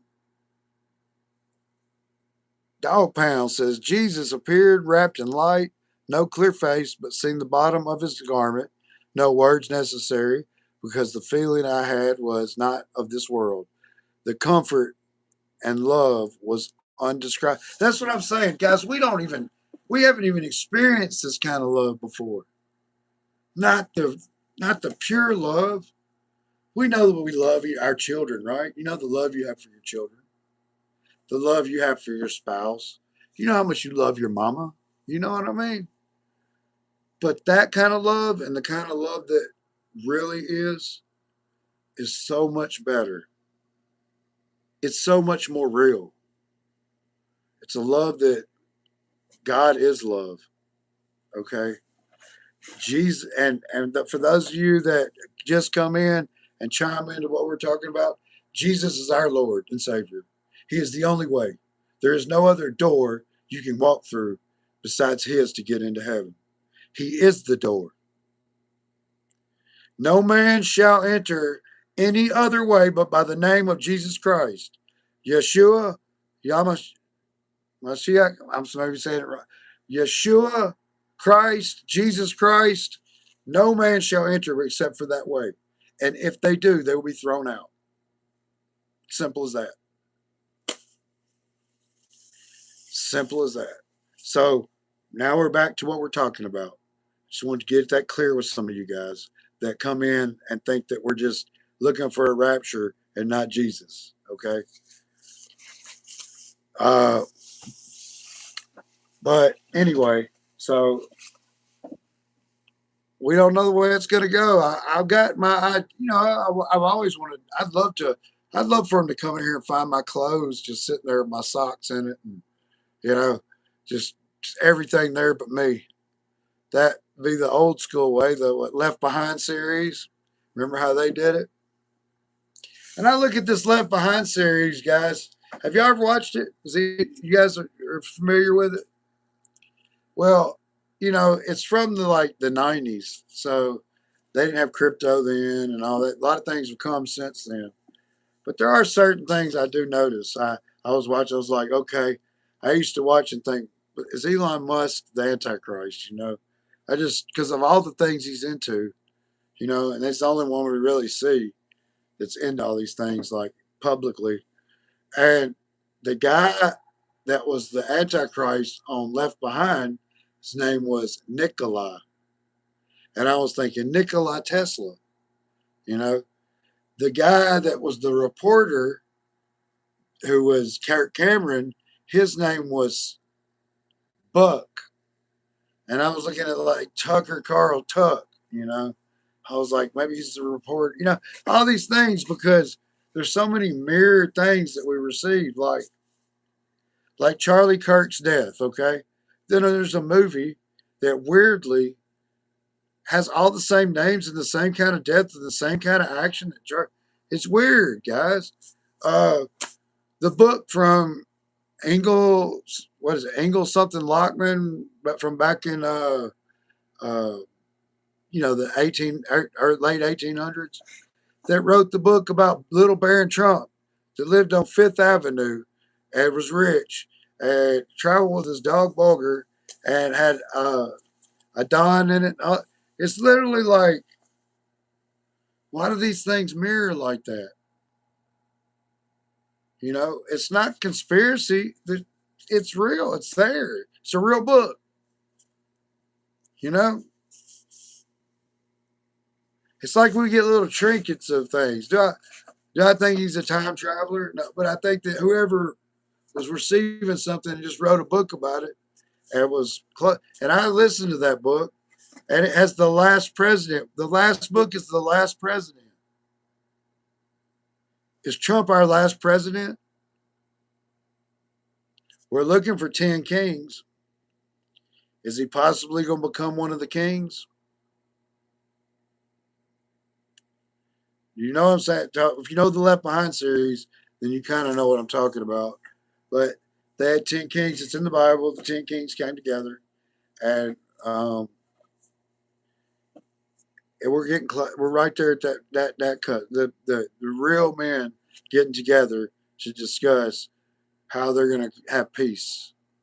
And it's 10 kings. They'll no longer be presidents.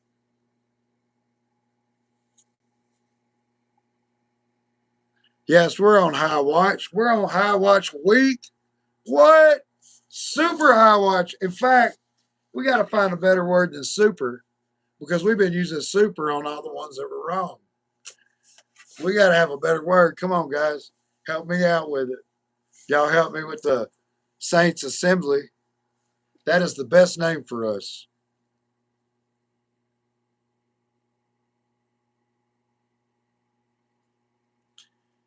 Give me one. Give me a one in the comment. Just one's an easy or hard. One's easy. Who all is a rapture saint that's assembling here? How many of you accept that?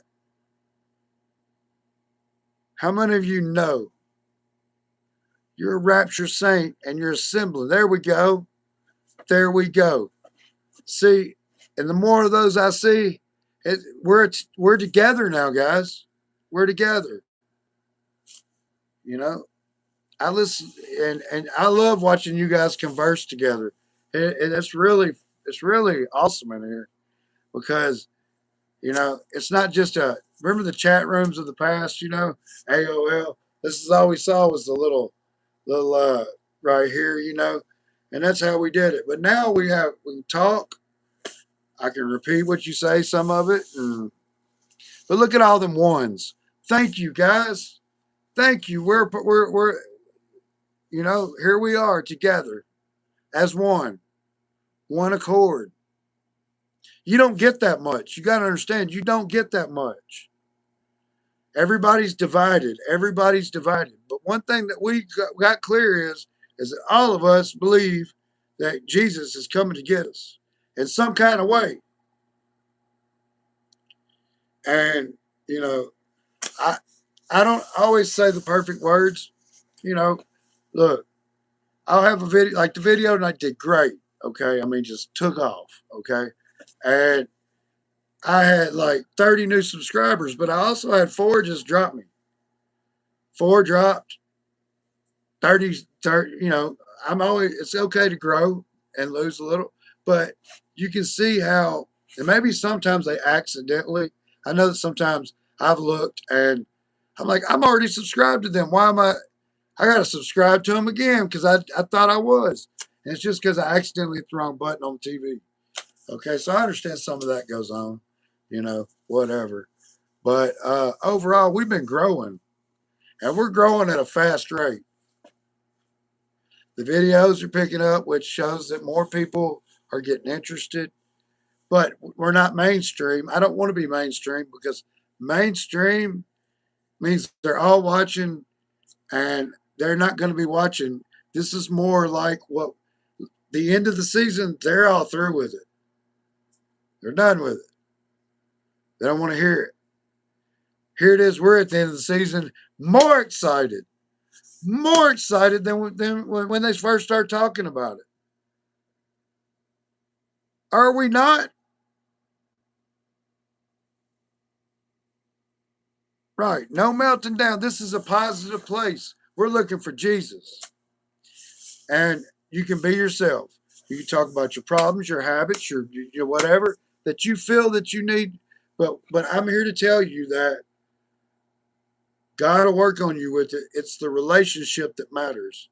The rest of it is just something that if it's a problem, God will work on you with it.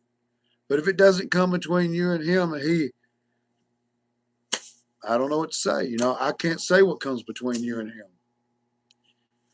Look, it is how you say it is. That's what I've tried to explain this whole time. An atheist that says there is no God, in the end, there'll be no God for them.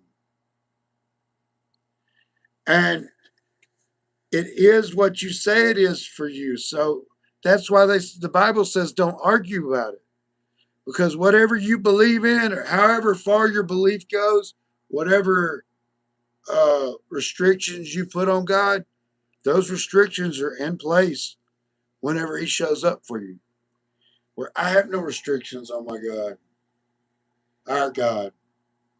You see what I'm saying? The God of Jesus, the God of Abraham, Isaac, and Jacob.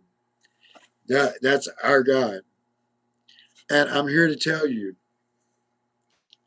if you don't put restrictions on Him and you believe for everything that He can do, then when He shows up for you, there are no restrictions. Do you understand? It stops right here. This is His enemy, the carnal mind. And if you're locked and you say, this is the way it is, and I believe no other, and I haven't, then it's closed. Being closed in the carnal mind means being closed in the earthly mind. Leave it open. Leave the door open. Because when the new wine comes, you don't want to accept it because the old wine sounds so good. But new wine won't go in an old wineskin. You see how the things I say sound just like the things that Jesus said? It's because it's in me. It's in you too. You speak a lot of it right here.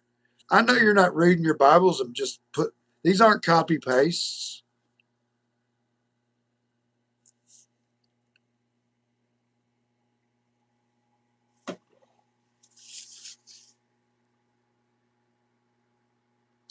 What's the name Meherburn to come together and pray for the soul? I guess I'm kind of y'all are talking about something. I'm just dipping off into your conversation. I'm sorry. You know, the thing is that there's a lot of people that are Jews or partial, whatever in their bloodline. They don't even know it. They don't even know it. We are spread out across the earth. We're spread out. The Israelites are spread out. The Jews are just one sect of the Israelites. They're supposed to be the head Judah. They're usually the leaders.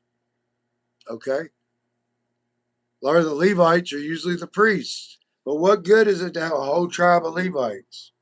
Or a whole tribe? So you have one like Jesus, the Judah, the head. Then the Levite. And then the Dan. And then Benjamin. And then Simeon. And then It just keeps going. Okay, Gad, whatever. But Jews are only one sect of the 144,000, and it's 12,000 that's numbered. Revelation 7:4.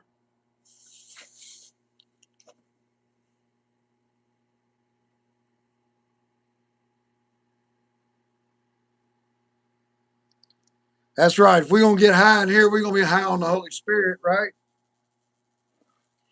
With our lamps lit high, holding the line. Look how long we've held the line, guys. You guys have been good at holding the line. I swear to you, you stayed in formation. You guys have never let up, and I don't feel you letting up. We're not going to let up. We're a Rapture assembly. We hope to be not a very long. Hope to be having our assembly there soon. But regardless, we will stay together, and we will. That's what I said. Somebody said you're going to get big. I hope I don't have time to get big. Okay. I hope that this week is it. But if it's different than the way we think it is, the rapture happens a different way, and this is still possible, then we'll keep going, right? Because we're the rapture saints and we assemble. We're not naming each other saints. That's the name of our group. We may very well be saints. Who knows? But that's the name of our church. Our church. This is our church. And we'll welcome other people, but they got to be willing to talk about what we talk about and accept it. But we'll always have people come in and talk to us like we don't know Christ, right? When we know we do, and that's the whole reason we're in here. That's the whole reason we're in here. And well, how long is this now? We're getting on 2 hours, and we just do this because we love it. Who else is on here just because they love it? They love talking about Jesus, and we have a group that believes like us. Yeah, hold on to your crown. Don't let no one steal it.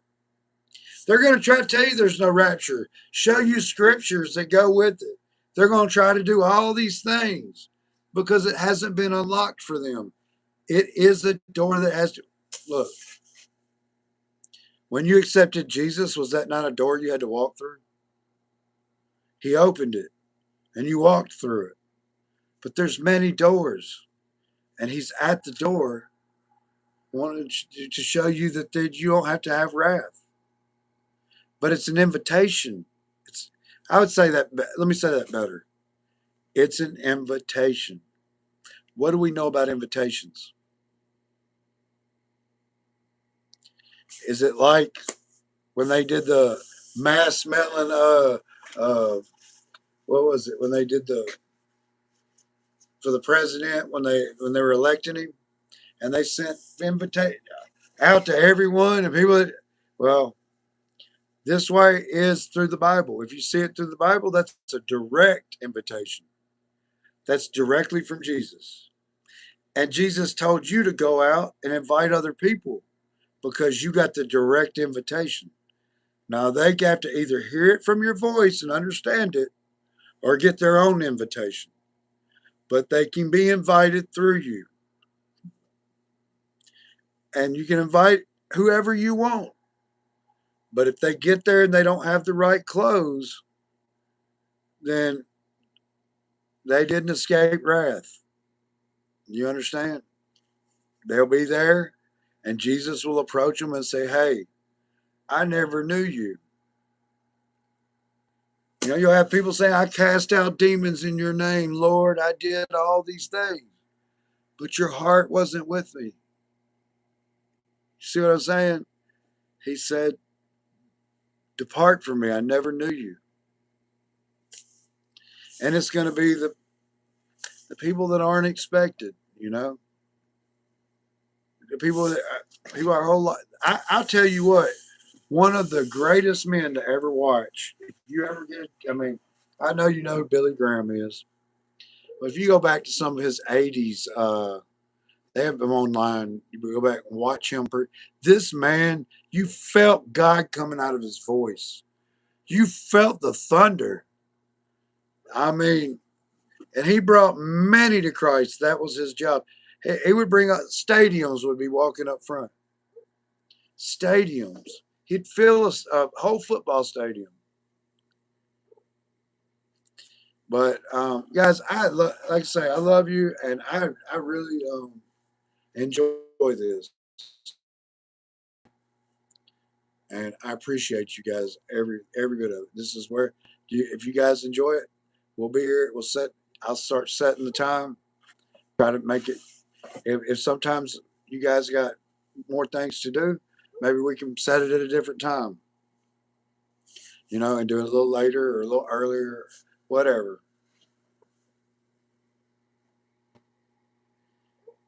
I know that's they'll be eating and drinking and giving away in marriage and doing all the normal things, going to the movies and thinking about this guy, that woman, and uh, what's going on with their friend, and they will not be paying attention. It's telling you they'll be doing all the normal things. And then Noah enters the ark. The next words that are said, the rest didn't know anything. That's in there for a reason. Until the flood came and wiped them all away. It doesn't say just the flood came and took them away. Somebody knew something. When Noah was entering the ark, while they were saying no man knows that day or hour, while they were running their trap, Noah entered the ark.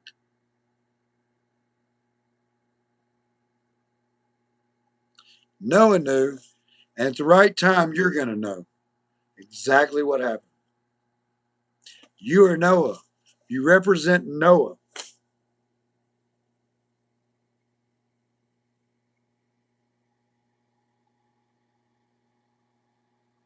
Is that not exciting? Is that not? And we know the numbers are low. Look how low the numbers were in Noah's day. Look how low. I don't know how many people were on Earth during that time, but that was a very small number. Well, the numbers are bigger this time, but compared to what should have been, it's almost nothing.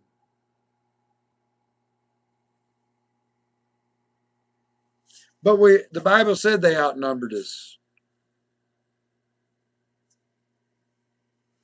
That's right. We are the army of God. When we step back foot on earth, we will be on horses and we will be back on a vengeance. Jesus is not coming back as the healer and all that this time. He's coming back as king. Number one, king. And we will be his servant. We will be his army.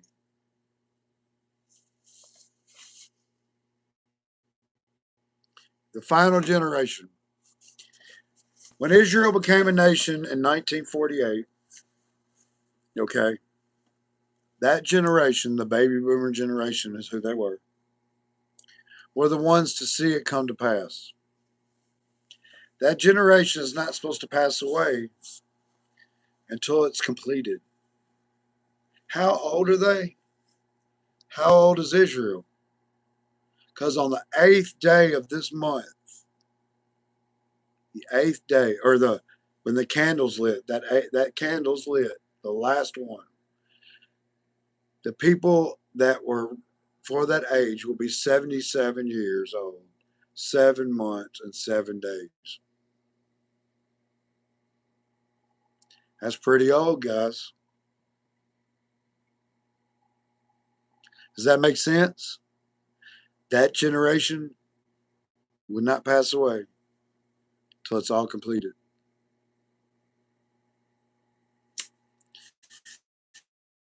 You know what? You're the highlight of my day. I didn't mean to make you change your name, buddy. I liked it. But I like your new name as well.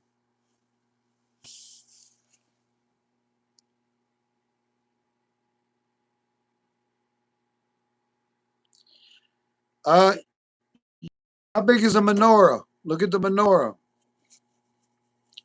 The menorah will tell you how many days it is. I think it's somewhere between the 21st and the 22nd. It ends within, you know, their days. Uh, Last night I showed everybody. Anybody want to do birth dates? Anybody want to see what their birth date is in Hebrew? Dishpan. Wow, I got to call 10 dishpan now. Send me a link and send me your email. Give me your real name, and that way we just go from there. I know Midnight's Lisa. You know, I don't, but that's because I'm going to get to know you guys personally, and I'll know your handles. But yeah, anybody want to see their? Anybody want me to look it up for you real quick? Anybody like that? Want to see what your birth date is in Hebrew? Some of you might already know, and some of you might want to know. It's a pretty cool thing we can look up. Uh, I was telling them last night, anybody who wasn't in here, is that I'm born September 25th, 1976 at 6:54 p.m. And I showed them online how I was born on the Feast of Trumpets at sundown. I mean, at sunset, not after sunset, not the sun. I don't explain it, but at sunset. And I showed them that online. So, and then people started getting interested. What is my birth date on it? So we were doing the converter on here, and but I tell you what, Lisa has a video. If you guys you can post it on here. I'd love for them to see it. It's one you have to read, but it was kind of on the theory of what we were talking about last night of 3-eye Atlas. How could the rapture go? Well, the way they explain it on this, it really sounds like we're going to gain some abilities that we can't currently use. Okay, third eye Atlas. We all have a third eye. Whether I know that it's biblically it's in there. It's the pineal gland. And it's a door that opens. And when it's wide open, your hearing, your vision, everything changes. And God opens it. And if He sends third eye, and something happens, and we become something different, that would be exciting, right? That's a good rapture. I'll take it, right?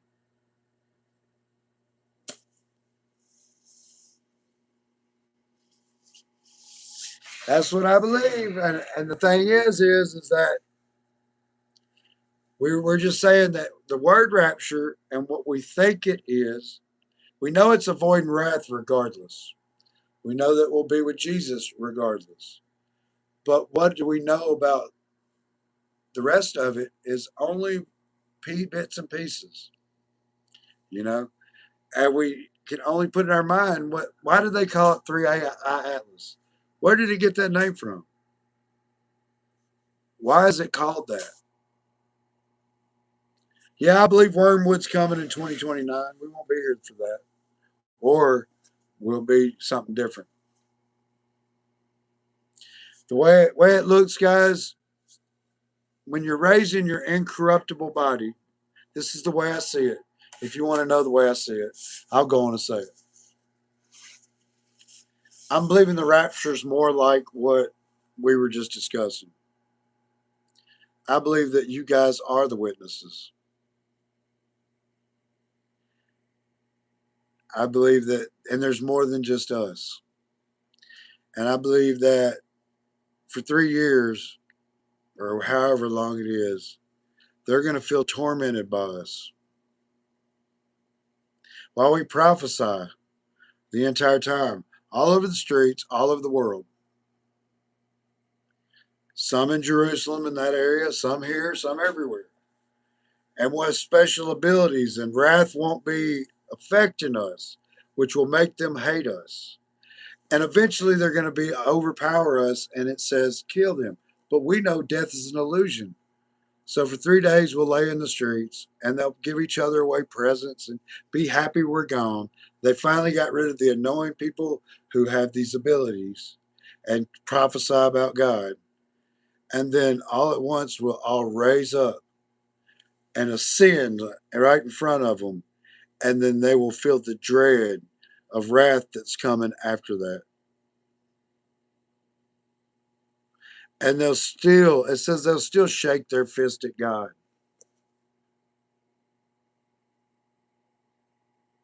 Can't you see them coming up to you during that time going, what is it you got that I didn't? Why is it you can do these things and I can't? What did you, we were both going on, I'm a Christian. Why didn't I receive it? Do you see what I'm saying? So the rapture could go a lot of, avoiding wrath could be that we leave and go somewhere else until wrath is over with. It could be that we walk through wrath like it's nothing. Only thing that I think about is the reason why I think that we would be gone is because it says that something that what's coming with this AI and all that would even deceive the elect if that were possible. Well, it can't be possible if you're in an incorruptible body, but also it wouldn't be possible if you're just not here. So just because it says it would even deceive the elect doesn't mean that the elect would be there to be deceived. So that would be impossible because it says it's not possible. And so I'm just, like I say, keeping my mind open and thinking of every way it could go, you know. And I want you guys too. And if you can listen, that's for part of repenting, rethinking. Think of every which way it'll go. God will give you the answer. He'll put the right words in your mouth. Sometimes I get on here, look, the best videos I have are the ones where I just get on there and just talk and just say, well, I've talked enough. I can prepare something, and I swear to you, it does not do as good as just getting on there and being me.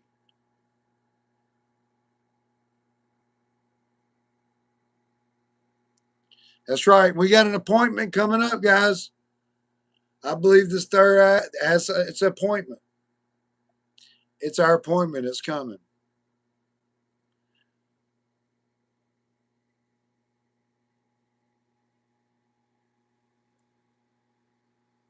Yeah. Look, we're one day closer, right? Look at it. We done made it through another day. We're one day closer.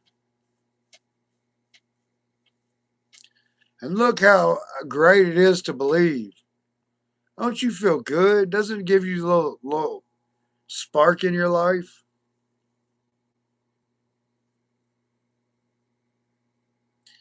Please RSVP. How do I? What is that? I don't know. I don't RSVP. Please RSVP. What? I don't know how to.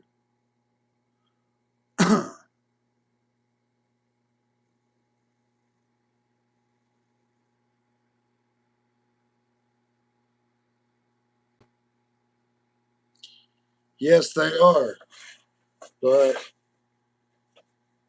you read a sentence or a paragraph about them, and then we think we know everything to know about them. It's just like the four books of. We just got. You think that was Jesus' whole life? We don't have every word written down. We have what we were supposed to see. You can't put my whole life in a book that size. Can you put your life in a book that size? How about a few sentences that you say in four books? You know, some parables that you say, the red letter words. There's not enough of it to have his whole life. So we just have to read those and, you know, think the rest out. Jesus was more normal man than you think, but he was also God. He went through puberty. He liked girls. He wanted to go hang out with so and so. He never was without the Father, so he never was a sinner. So being in sin and not being in sin is being separated from the Father or not. And he never was. So he was very much he was lived the life of a man who had God the whole time. Never was a sinner. We come here in spiritual death. We are sinners from the moment we wake up to it and realize, hey, I don't know God. I want to know him. And once Jesus did what he did for us, he patched that relationship up with the Father so that you could know, because we have a jealous God. He tells you that from the beginning. There will be no other gods before him. And that's why I tell you, get rid of Satan out of here. He's only a liar. If you don't believe the liar, then you only talk to God in here. The liar's gone. He's locked in the abyss. That angel from Revelation 20 comes down with that great chain, and he wraps that serpent, of which we call the devil or Satan, and locks him in the abyss. Out of your mind. Gone. And once you realize he's gone, then you realize that Revelation 20, some of it happened to you. There is no other power but God's. Can we agree on that? What other power is there? There is none. If you have power, God gave you it. He can take it away as well. There is no power but his. So when we get that down and realize Satan's just a liar, then why would we listen to any lie? He has no power. So I'm not going to give any of God's power to him. He's gone. He's been out of my mind for many years. If I have a problem, it's me. It's me. It's not Satan. It's me. And I go to God and I say, Lord, Father, who art in heaven, hallowed be thy name. Thy kingdom come, it will be done on earth as it is in heaven. Give us this day our daily bread. Forgive us of our trespasses, or our transgressions. Forgive us of our debt. Forgive our debtors as we forgive others, or, forgive your debtors. And there's three ways it said, whichever way I'd say that you need it for the day, that's the one you use. And lead us not into temptation, but deliver us from evil. For thine is the power and the glory forever and ever. Nowhere in there do you hear sin, because that's saying a prayer out of the Christ consciousness. You see how you can still have some of the same problems that a sinner has, but not under the same consciousness. You're no longer a sinner. You're a transgressor. You're a trespasser. And God will work on it because that relationship remains.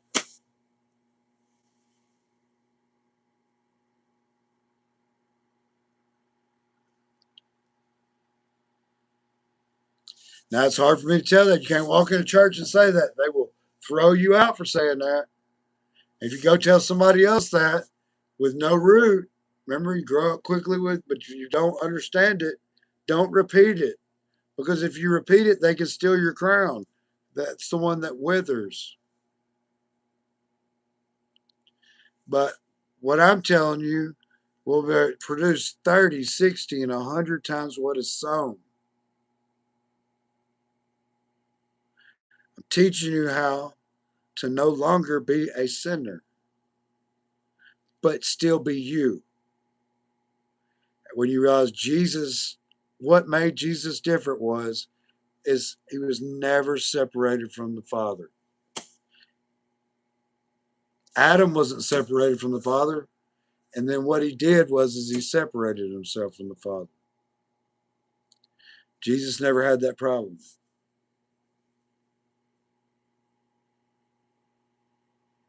Is everybody leaving? Is that what y'all saying? Good night? Good night? What is that? Midnight?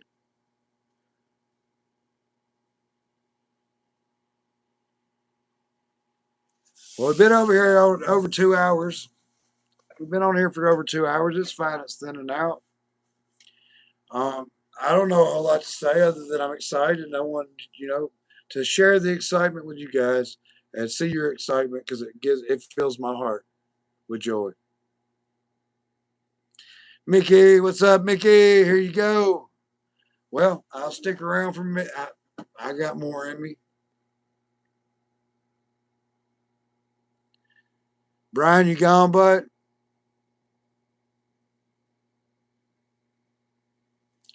It's never too late for Mickey. Hey, Mickey, give me that like up there, buddy. I've had that same number for a while. Oh well, but anyway, yeah. We're calling our church. This is the Rapture Saints Assembly. That's what we're calling ourselves. Might as well. You got to have something to separate you. Let people know up front. Hey, if you're not into the rapture, you might not want to assemble with us, right?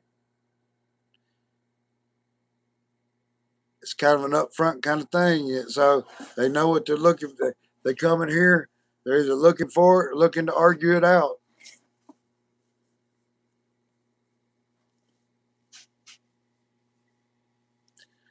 But I, I, I tell you what,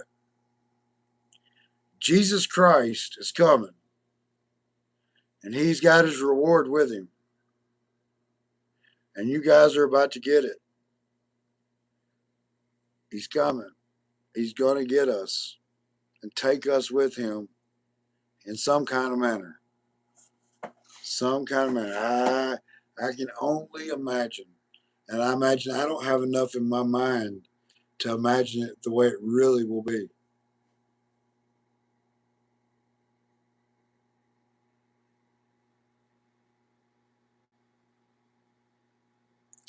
But I'm looking for this candle lighting. They got the first one lit. Maybe in Israel they done lit the second one. Who knows?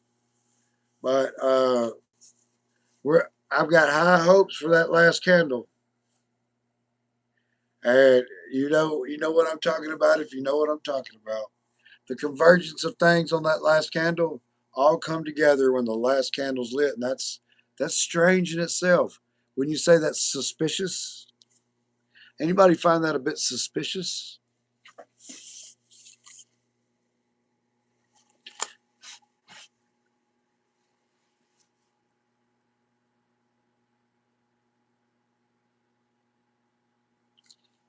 I don't know. I mean, look, we've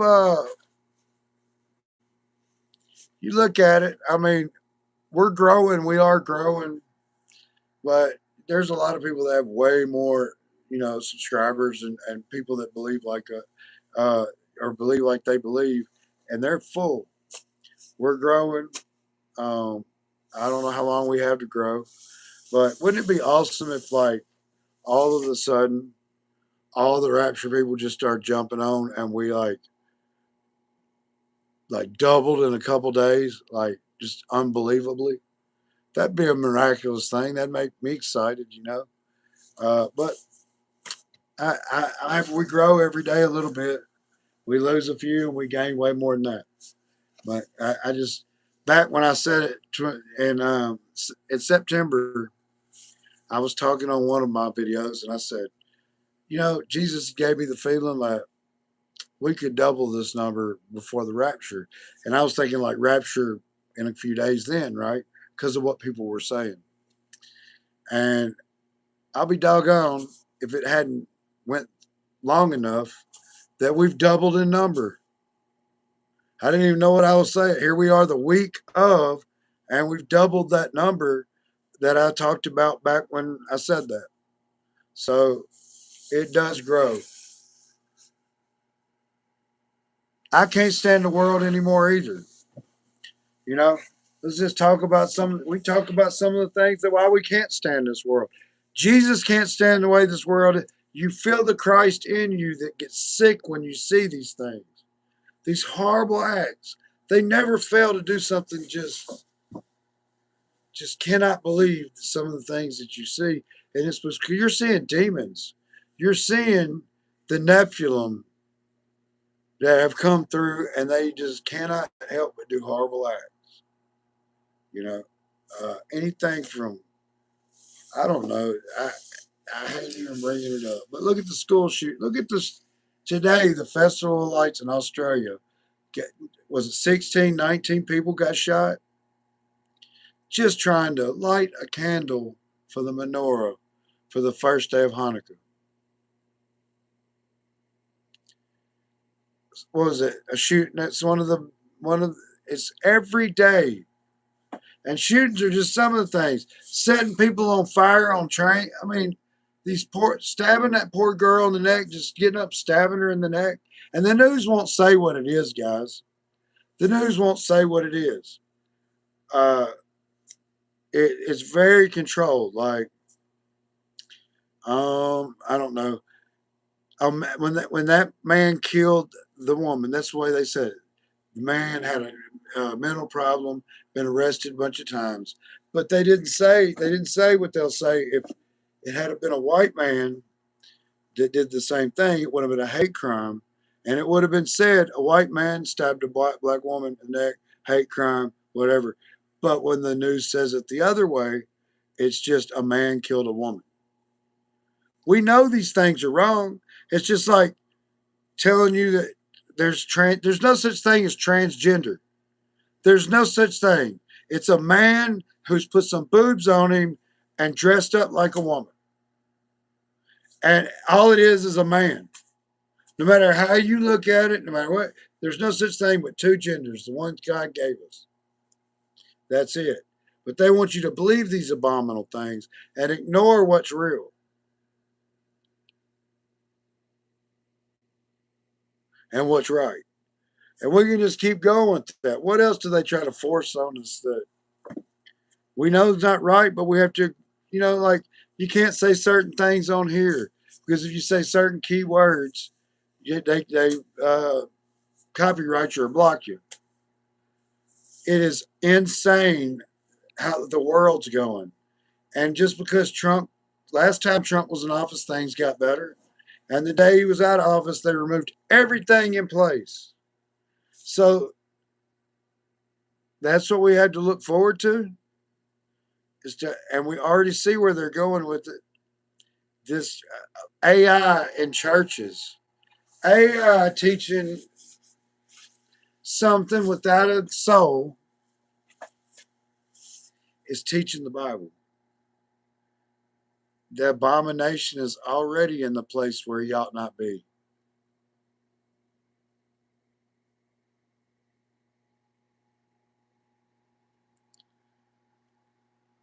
Whatever they're doing with the kids, I hear.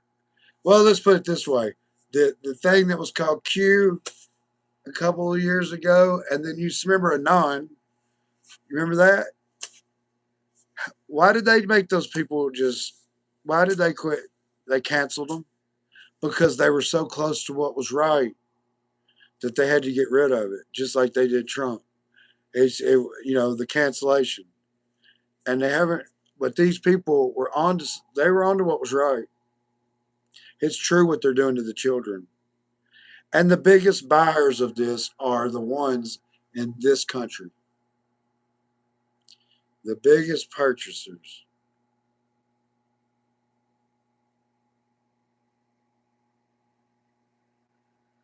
It is unbelievable that things that we don't see that I don't want my mental library to have that in it. I hate I even know it. But that it goes on has to stop. Jesus is not going to let them do this to the little children and continue. With AI on the scene and all the things that you know Jesus is at the door.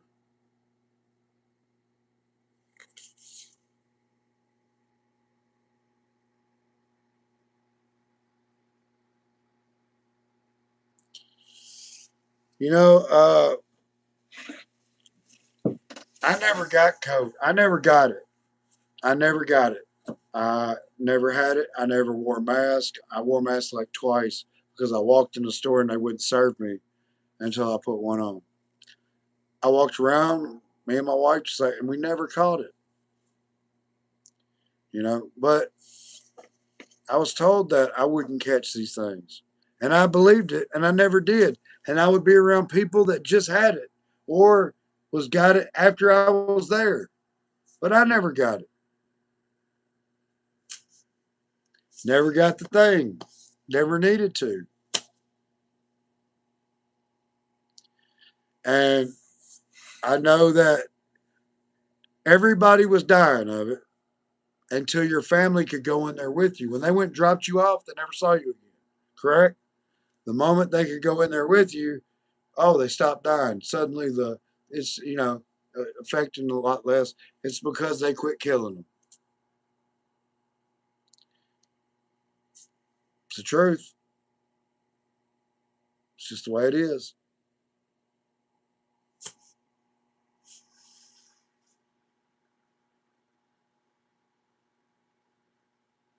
Yeah. So when you get a vaccination, you should be immune to any you if anybody caught it, they could make you catch it from you, but you shouldn't be able to get it because you got the thing. You should be the one that maybe the the people that didn't get it would be more worried about being around you because they haven't had it. That would be the correct way, right? But they try to convince you the other way that the ones that didn't get it were causing the ones that did get it to backwards, upside down world. We have somehow flipped an upside down world, and there's so many things going on. Who knows what's causing it as much. Things did kind of seem to get worse when Siren was, I don't know what they're doing there, but a lot of weird things. A lot of weird things. Yeah, I totally said that I wouldn't get it. I said I have not ever even come close to getting it, and I've been around everybody that's had. I don't even know what it's like, you know. And it's because I believe Jesus that I wouldn't get those. I wouldn't get those things, and I didn't. My wife didn't either. We believe, and everyone else I know, you know, aside from a few, never got that did have it. Especially the ones that got. How many times did you get the shot? How many times did you get that thing? Oh, I got it 3 times. How many times did you catch the? Oh, I had it 3 times. My doctor told me that. Yeah, it was. What's sad is that okay, so nobody else died of anything else that year. If you were in a car wreck and they tested you, you died of that, not the car wreck. There was no flu that year, huh? Everything was that. They were getting kickbacks to give you that thing or to kill you. And they went with it. All of them. And they were talking about how full the hospitals were. When I went by the hospital or there was nobody there. It was easy to get in and out. Where were they full at? Where were all these beds full? They set this whole thing up and there was nobody in it in New York. They had a setup there for I think it was Billy Graham's son, Franklin Graham, whatever their ministry was. They set a whole thing up there and it was empty because that was a sham. They had a ticker on the TV and it was showing you how many people were dying by the minute, and all in one day it disappeared, and they didn't talk about it no more. As far as, but they were making it look real bad. You watch that ticker, oh my God, it's coming my way. Uh, and they knew what they were doing. They even practiced it shortly before they did it. Truth, yeah, it's to build fear. If you're scared, let the government save you, right? If you all you gotta do is come up with the problem and the cure, and don't even give the cure. What you do is you give everything but the cure because there's not money in the cure.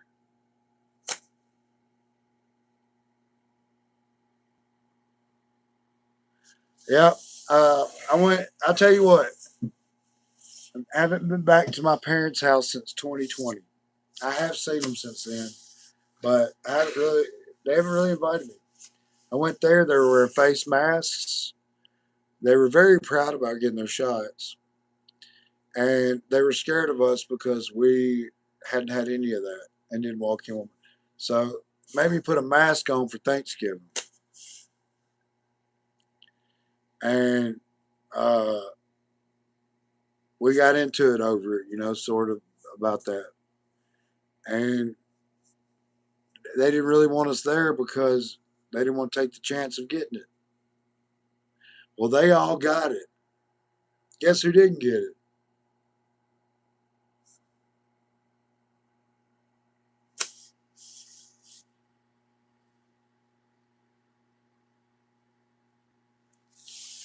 That's right. All things possible through Christ.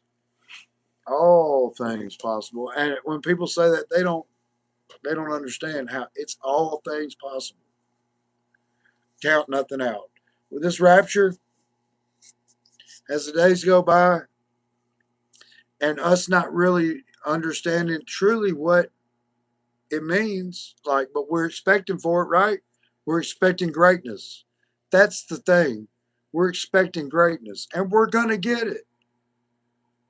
How we get it, what it is, what it truly means, all of that is it's going to be a surprise. I want to be surprised. How about you? How about you?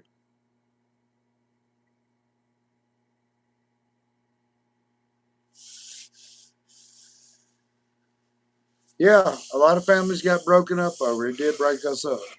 We haven't been the same since. I actually had two family members supposedly die of it.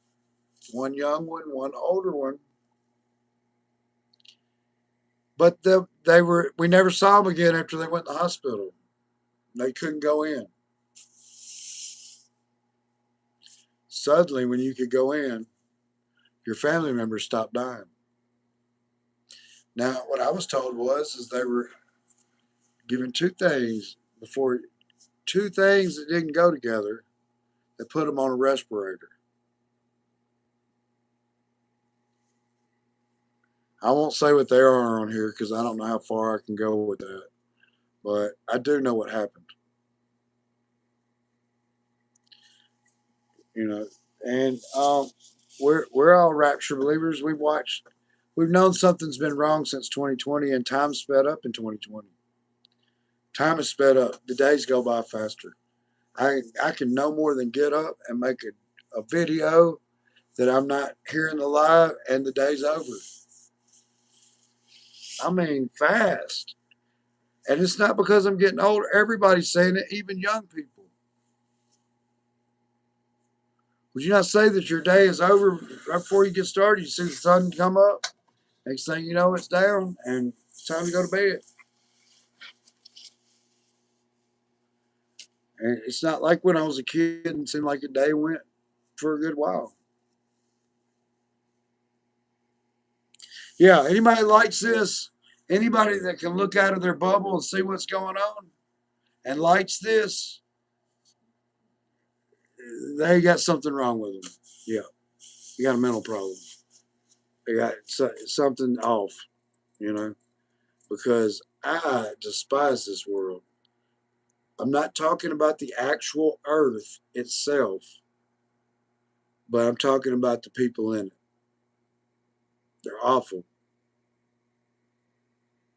Not all of them, not, you know what I'm saying, for the most part. For what we see as evil, that you can't change that evil. They're just pure evil. Pure evil. And things aren't always what they seem either. Things that we've seen with the Kirk situation. I believe Candace Owens is more on top of things. She's so on top of things, I'm afraid for her.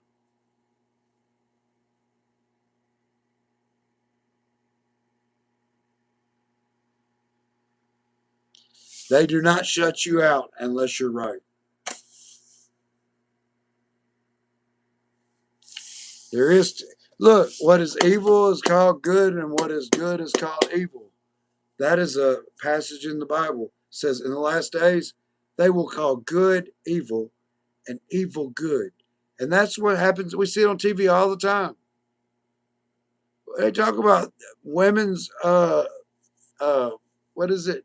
They name it something else. What is it they call women's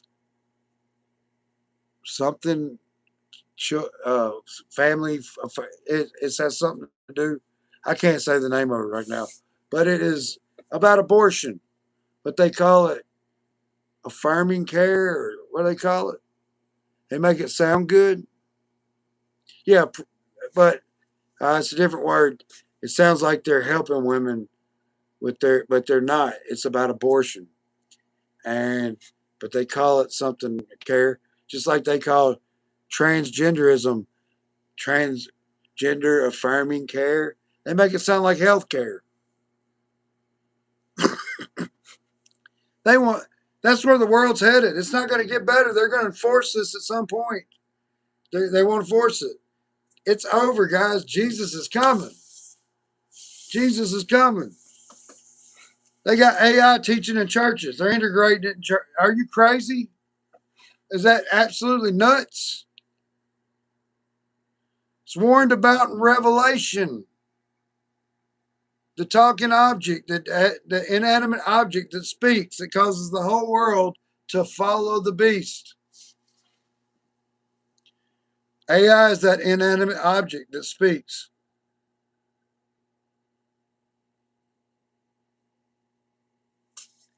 It's already here. You're just like, oh, more needs to happen. Really? I see it already here and being put in place. It's, I'm, any man can see that. That knows the Bible and knows the spiritual things can see that. And if we know if the image of the beast is here, then the beast is here. Because it's made in the image of the beast. He's already in place, and we just, which one is it? Is it multiple? I mean, we see it as one man, maybe, but when they talk about the two witnesses, that sounds like two people, don't it? Sounds like two people. It's going to be two groups of people, and you're going to be a part of it. I know that's hard. I know it's hard to understand, but it has a lot to do with the ones that are standing before the Lamb, for they have no lie in their mouth. They're blameless. Okay? And they stand before the Lord day and night. That is the 144 that it's talking about, have a lot to do with the two witnesses.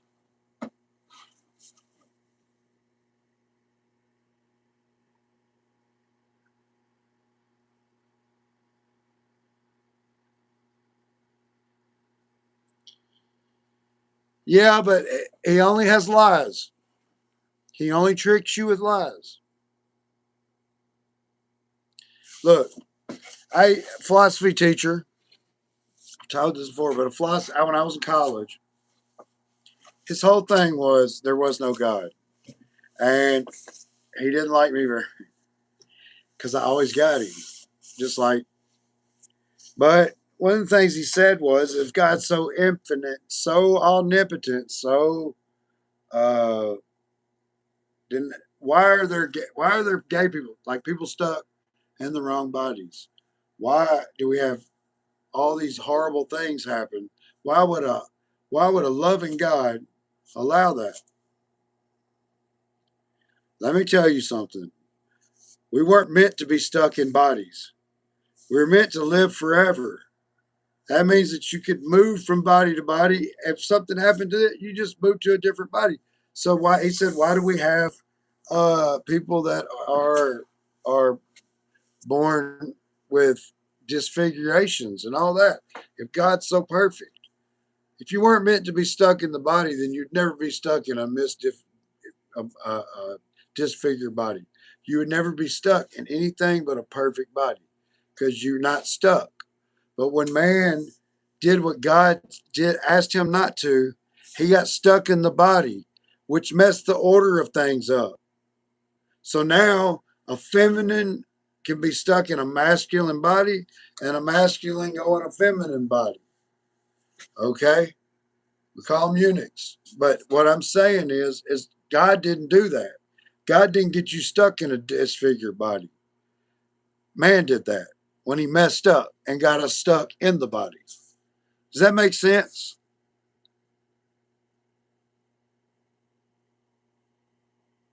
Am I making sense to you guys? I know that you guys are talking to each other, but if you listen, do you understand what I'm saying? There would be nobody stuck in a disfigured body or a body that doesn't work right, or a feminine and a masculine body and a masculine and a feminine body, because man got us stuck in the body. So the order of things got messed up. God had a perfect plan.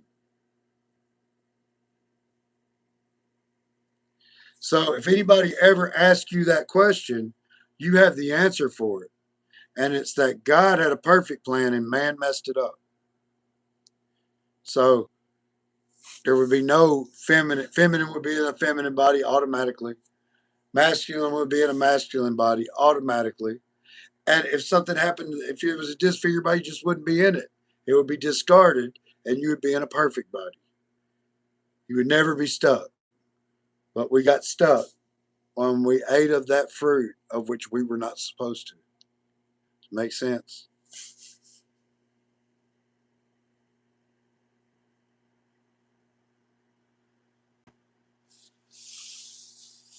Well, we've had a good group tonight, guys. This has been really good. I think a lot of people are excited for this week. I think we got way more than you know. And I want to come together. I hope they find us. I hope they find me or find you guys can share. But I hope they find us maybe through algorithms or whatever. And we grow so big that it makes the other group jealous.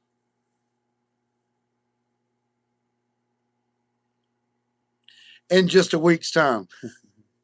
And if it happens, the rapture happens a different way and we're still here and it's just in a different way, then may they be jealous that we all can find each other on here. May they be jealous of what God's doing through us. It's all about God. And anything he does, he just does through us. And may they be jealous of that. Jealousy is okay in certain ways because we know we have a jealous God. He tells you that from the get-go. I, the Lord your God, am a jealous God, and there will be no other gods before me. What does that tell you?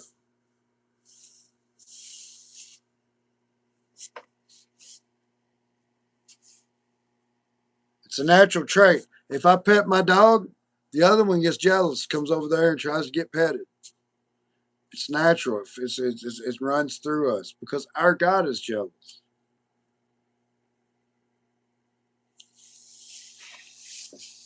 You can, it's easy trait to see.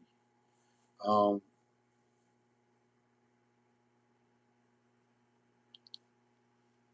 can I recite your life verse? Which one do you want me to say? Is it something I've already said? You want to hear me say it again? I'm not real sure. Maybe you're talking to somebody else.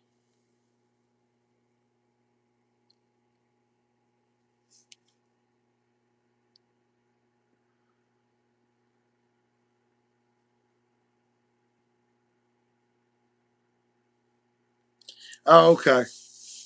Well, glad you're on here. We've been on here so long. Look how long we've been on here. But that's okay because I'm enjoying myself. I haven't even ate supper. I'm just out here excited. My coffee probably done went cold on me. It's still got a little bit of something to it. I'm drinking coffee and having a good time.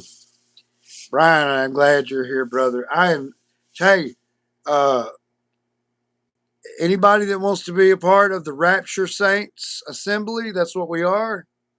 You just put a one on there, and we will recognize you when you come in, and know that We all here believe in the rapture. We believe it's going to be soon, and we that's what we talk about. But we love Jesus, and we all have Him in our hearts. So it's no need to preach that to us because we already have it. We are here because we all believe in what Jesus is about to do, and He's about to show up, show out, guys. He's about to show up and show out. And no more of this. The mocking and the scoffing will be a thing of the past for a little while because these guys are going to see that the Lord is not going to let us down. He's about to call you forth, Mickey. He's about to say, Mickey, come forth. And you'll be there right in front of him. And you'll be there with him forever. You'll never lose that relationship. You'll meet the one that made your way so that you could be with the Father.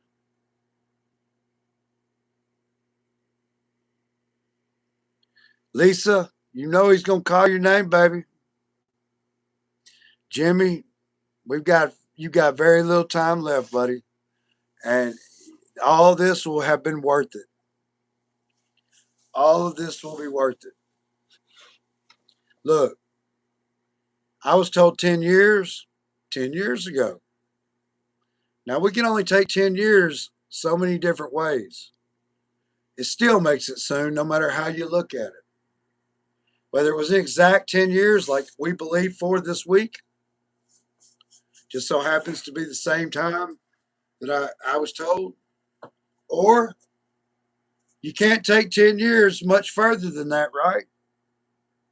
10 years is 10 years. Now, he didn't say 10 years and 6 months, 10 years and 3 months, but when you look at 10 years, no matter how you look at it, it is soon. It's at the cusp. But I believe that it's this week. I'm going to tell you that. I'll say it. I believe it's this week, not this, whatever a week is from today. I believe that Jesus is about to show up and show out. Yeah, I'll let you say the dates. I believe somewhere between the 21st and the 22nd, we're going to be different. Let's put it that way. Don't know how we're going to be different. It'll be noticeable. Whether we be gone or we be here, we're going to be different. Hey, what's going on? Oh, thank you so much, you guys.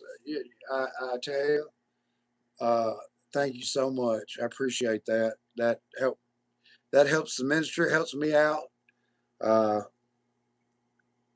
and I really appreciate Jimmy Lancaster. Thank you so much. I don't know how to move through things. Okay, yes, I appreciate that, and that helps me out a lot, guys. I'm, uh, and it was a nice gesture. Yeah,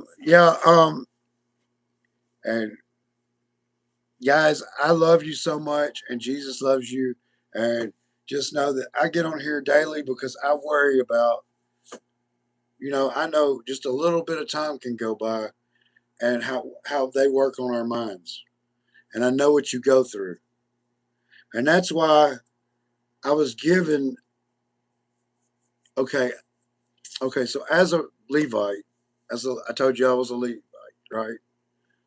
So as a priest of God, we're taught to judge, not judge a person, but to judge where they're at.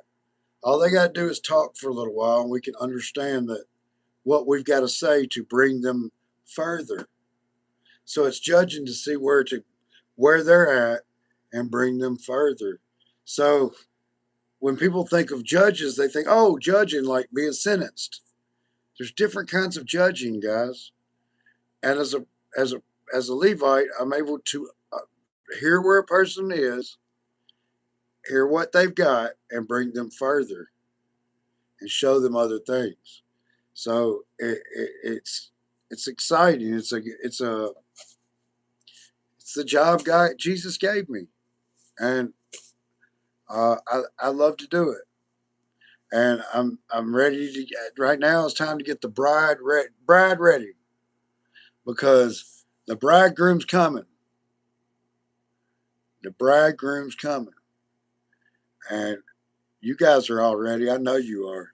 You're sitting on ready, oil filled, excited, and I love to see it.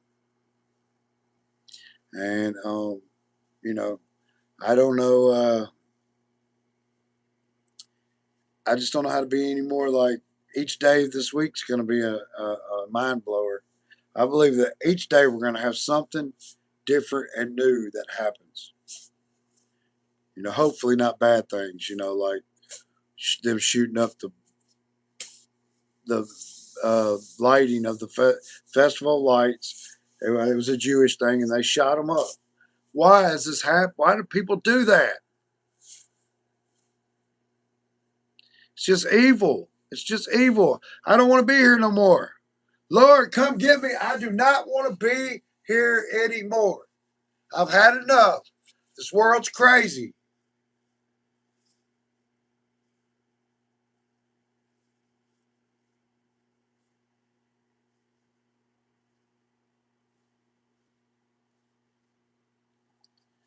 We don't want to be with crazy anymore, do we?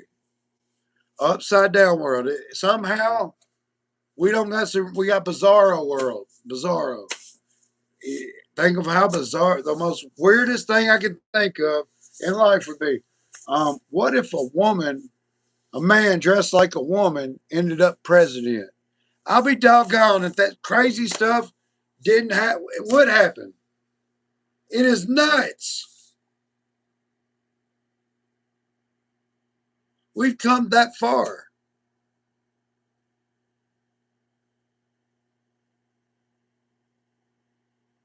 And I'm just mentioning that just because I don't even want to say some of the horrible other things. I just really don't, right? I don't want to pollute my mind up with it. Sometimes I watch TV and go, I don't listen. If something bad happens and they block it out, I don't go online and look for it. I do not want that in my mental library. Okay? I do not like to see death. I do not like to see blood and gore. I don't enjoy scary movies anymore. When I was younger, I did, but I don't like them. I don't like gore and stuff like that. It doesn't interest me. You know, I it's got to the point. I didn't know that the movies from the '80s were going to come true. I thought they were just movies. Good movies. You know, we got the Terminator. It's just on its way. I mean, yeah, Rachel Levine. That what was she over the school? Like, what was she over? It was over something with the schools, wasn't it? The food. Oh my God! It's just. What about the one that was stealing clothes from the had the nuclear codes and stuff, and was stealing clothes from uh, airplane? Like at airports and trying women's clothes on and taking pictures of himself, bald with a mustache. That's what they had. What about the one on Easter that at the White House that just showed her boobs? And it was a dude. It was a dude. That's where I just so many abominable things.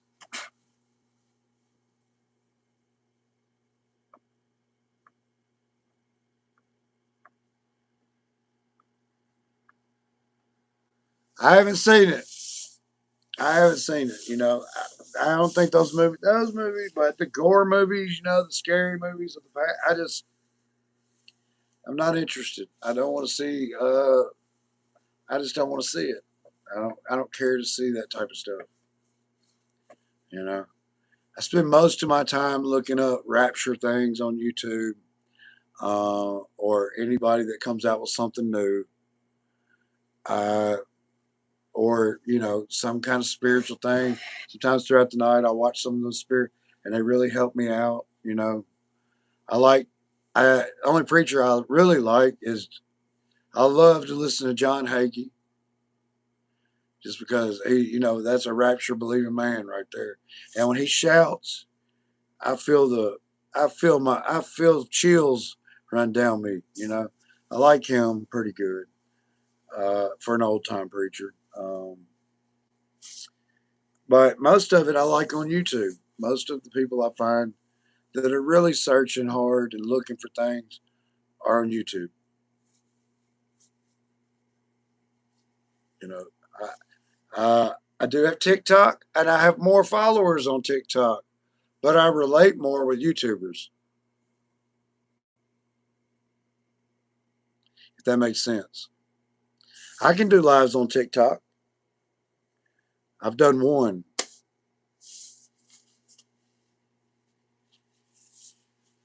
So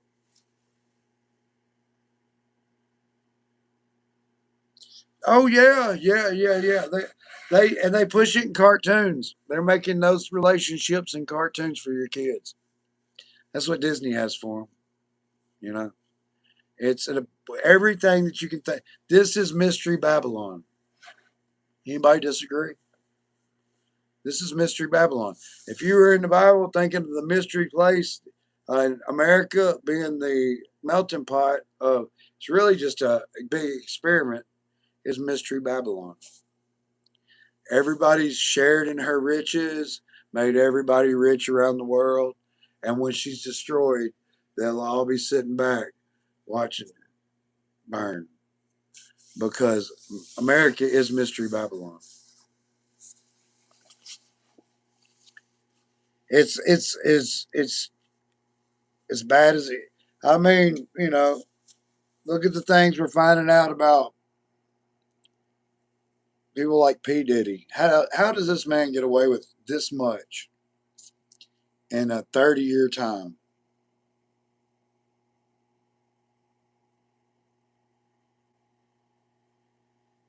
But yeah, it's Babylon. This is Babylon. Well, we live in it. We were born in it. Or if you're from here, yeah, you were born in Babylon.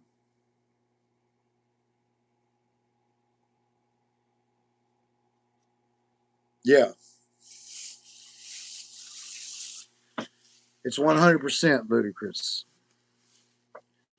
And we don't want to put up with it anymore. I don't want to put up with him. I'm not gonna. I'm not gonna. You're not gonna get me to say a man's a woman unless they trick me and I just think it was a woman. What I mean? Other than that, you're not gonna get me to say it. Uh, I'm not gonna. The things that we find God is very mad about. He's very mad about abortion. He's very mad about the things that are done to the children afterwards. All these children. The children are probably the worst thing that's going on. But when you take all the other things and add them up, Jesus is about to be here. He's about to be here. I like Donald Trump. He's got his reasons, but we need Jesus.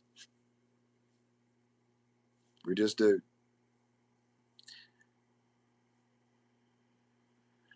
That's what I hear. That's what I hear.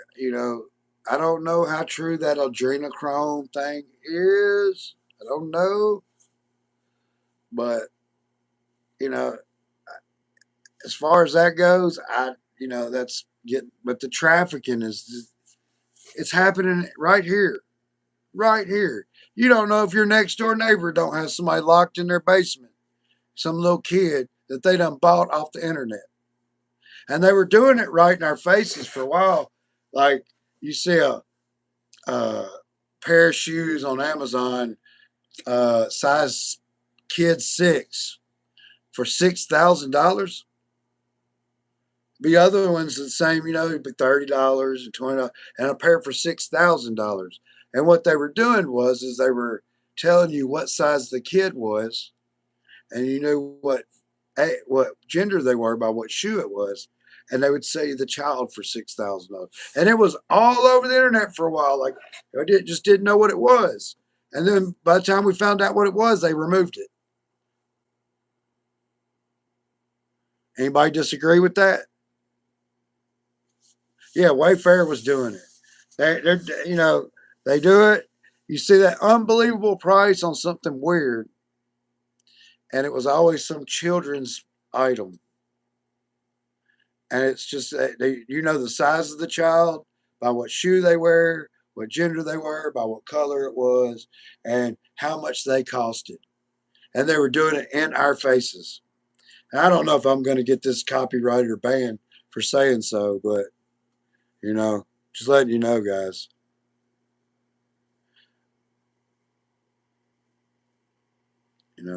That's how you know, and it's horrible. I mean, it's reached that point.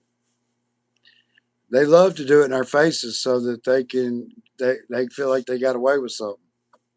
You know,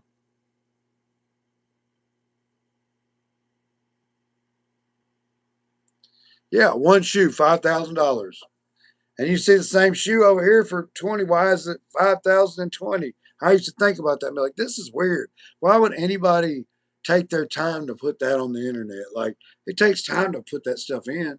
Why would they do such a thing? That's how I thought. I didn't know they were selling kids right in front of me.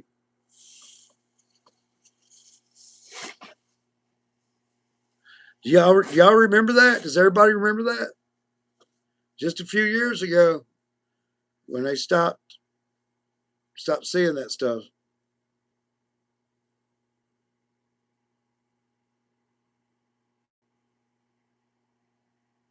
Okay, well, great. Well, I see all these like influence. I watch somebody and they skirt around what they say so they don't get blocked. Only way I really get copyrighted and blocked is every time I put a song on there, they make me remove it to put it on online. So I have to actually go through and let them edit it, and then they'll put it on. So it's not my fault sometimes, guys. It's just so I'd love to play some good, but all I did was play an instrumental yesterday, and they copyrighted me. I don't even.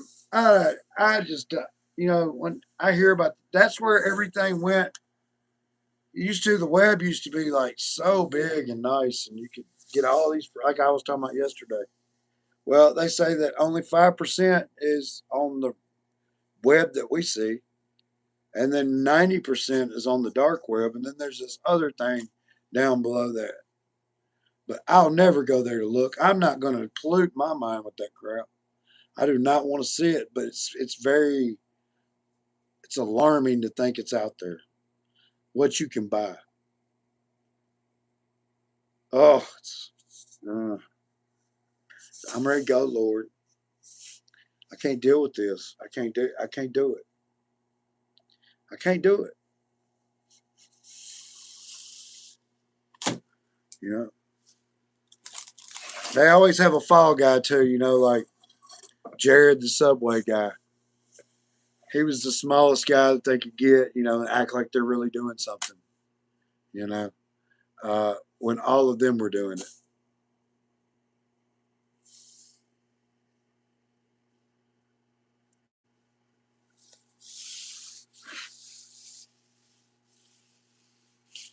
But they're all rich and elite. Look, these mega churches, they make lots of money, and they they um, they don't preach the word. They don't preach rapture. You know why? Because that they don't. They want you coming back as a sinner, nonstop, coming back because it's money. You know, promise you cars and houses, and God's about to uh, sow a seed. He's going to make it grow 10. Hey, it sounds like you're buying lottery tickets, and hoping that, you know, putting it in the bank and watching it grow. And they're just lying. They're lying their butts off. They're spending that money, whatever they're doing. They're riding around in nice cars, having the nicest houses, doing the best things. And of course, they're going to preach prosperity. Prosperity preaching is way bigger than Rapture talking.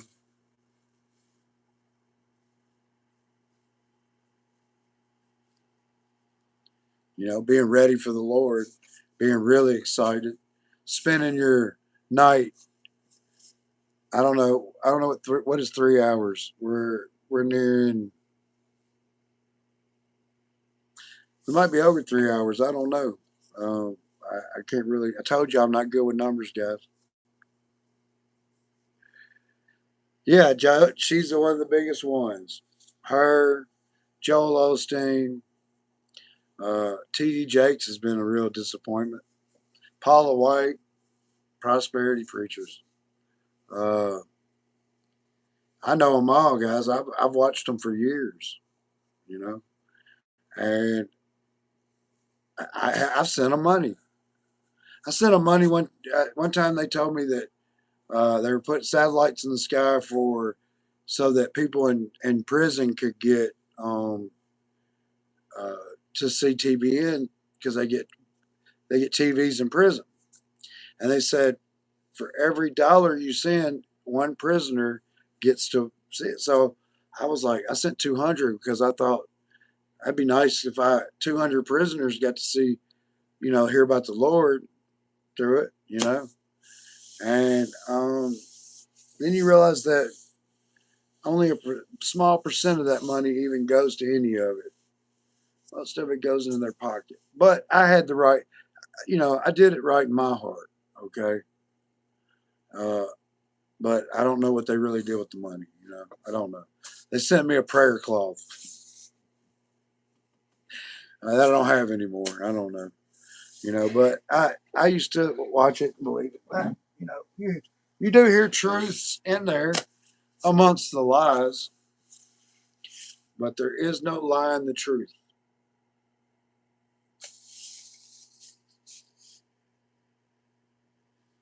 It is a good crowd. These are the Rapture Saints right here, the Rapture Saints Assembly. Welcome to it. We're all gonna come back for sure. And I'll be putting out a video tomorrow. I hope it does well.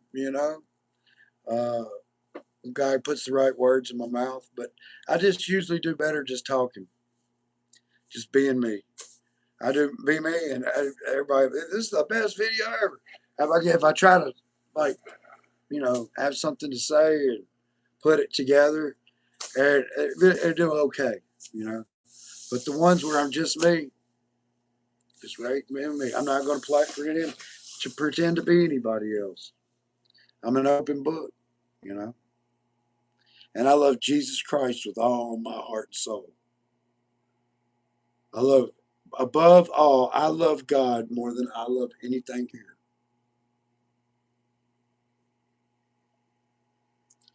I asked a woman here, she said, "Do you love God more than your children?" And I said, "Of course. I'm sorry, but I do. I love my children second to God, but God is number one to me." And I don't know, they can do how they want to. You got to really think about that. Do you love God more than you love your children? More than your wife? More than your mother? I do.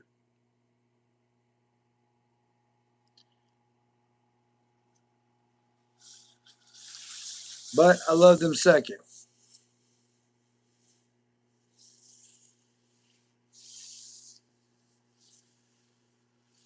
You have to. You have to.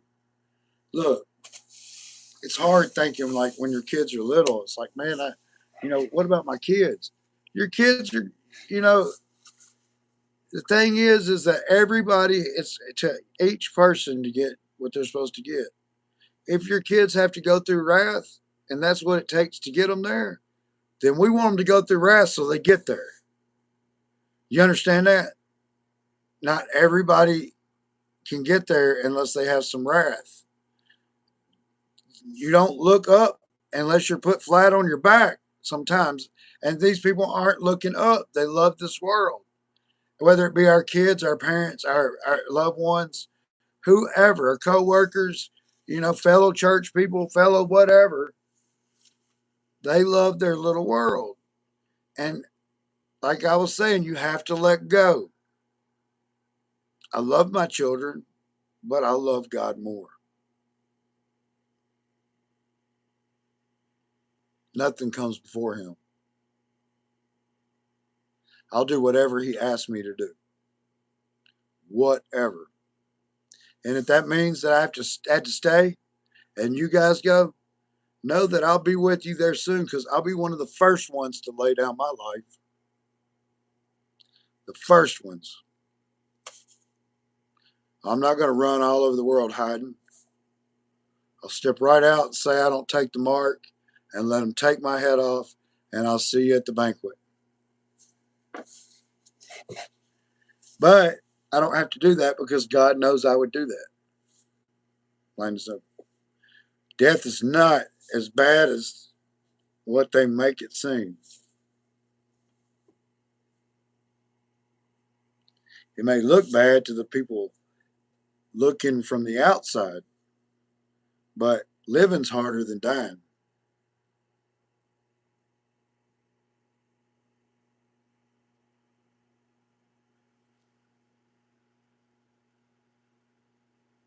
You know, I got a feeling my cat's coming with me. I don't know why, but I just do. You know, uh,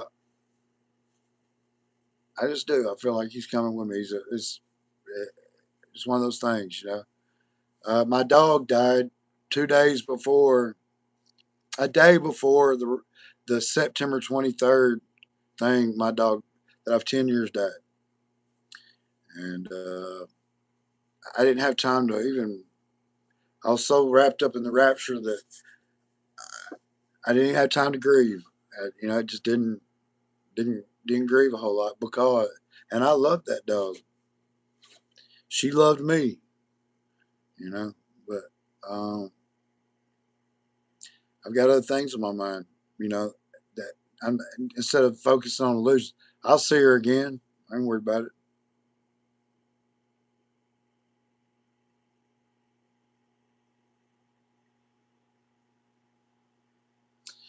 How many you know death is an illusion, guys, right? Death is an illusion. We don't die. We don't die. This spark that runs this body does not die. It doesn't. It doesn't. This spark is keeps on going. This spark is just in this body, and we're moving around and controlling it. But when this body drops, I don't drop. I'll still be. I'll still be. Whether I'll be with the Lord, and it's one way or the other. You know, in my new body, in a body you can't see, maybe, or you couldn't. I don't mean you. You know what I mean. But it's an illusion. Death is not even close to the end. I mean, it's not. Death is an illusion. Didn't Jesus tell you they're just asleep? Lazarus was just asleep. He told them that ahead of time.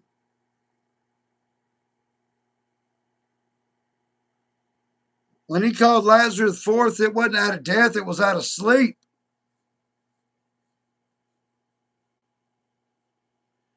I just want you to know that. But I'll tell you a mystery. Not all of us sleep.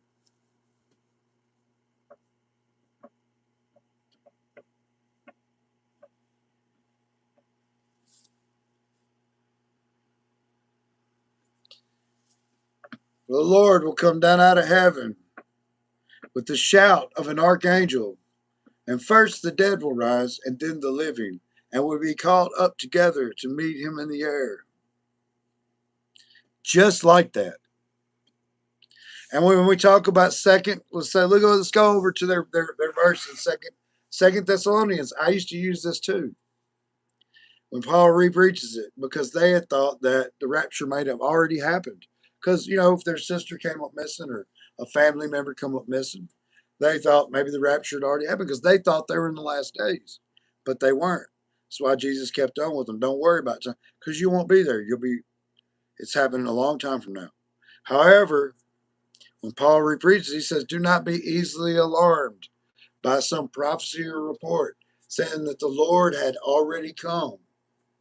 For that will not happen until the great falling away and the land of lawlessness who will exalt himself over everything that is called God. Okay? Well, I have people say, well, how did that? I've already had that happen. I want to tell y'all something. Ye are the temple. You are the temple. The temple that's being built is you. And if the man of lawlessness is sitting where he ought not, it would be in your temple, and he was in my temple. And when I realized the man of lawlessness was me,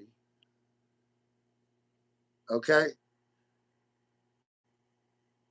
and he exalted himself over everything that was called God in me, so that he had set himself up to be God.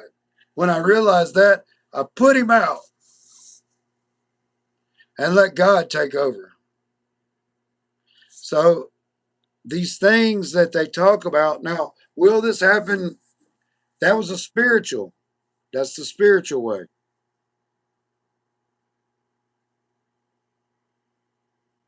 Am I making any sense, guys? Come on, give me something to, because sometimes I feel like I might not be making that much sense, or if you're not catching on. But if you are catching on, just give me a little sign. But ye are the temple, and when I saw the man of lawlessness, he was in my temple trying to pretend to be God.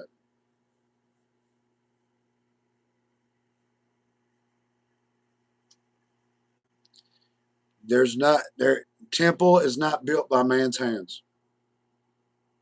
The temple that's going to be built in Israel is a false temple for the Antichrist. So he can sit there and pretend to be. That is false. That's why Zerubbabel and Joshua and the whole remnant will be prophesying during that time, because they were the ones that built the second temple. This is the third false one. That's why they are who they are. There's not like, oh, maybe Enoch because he disappeared, maybe Elijah because he left on a chariot. There is a clear path that tells you who they are, why they are who they are. And I'm telling you that it's not two people.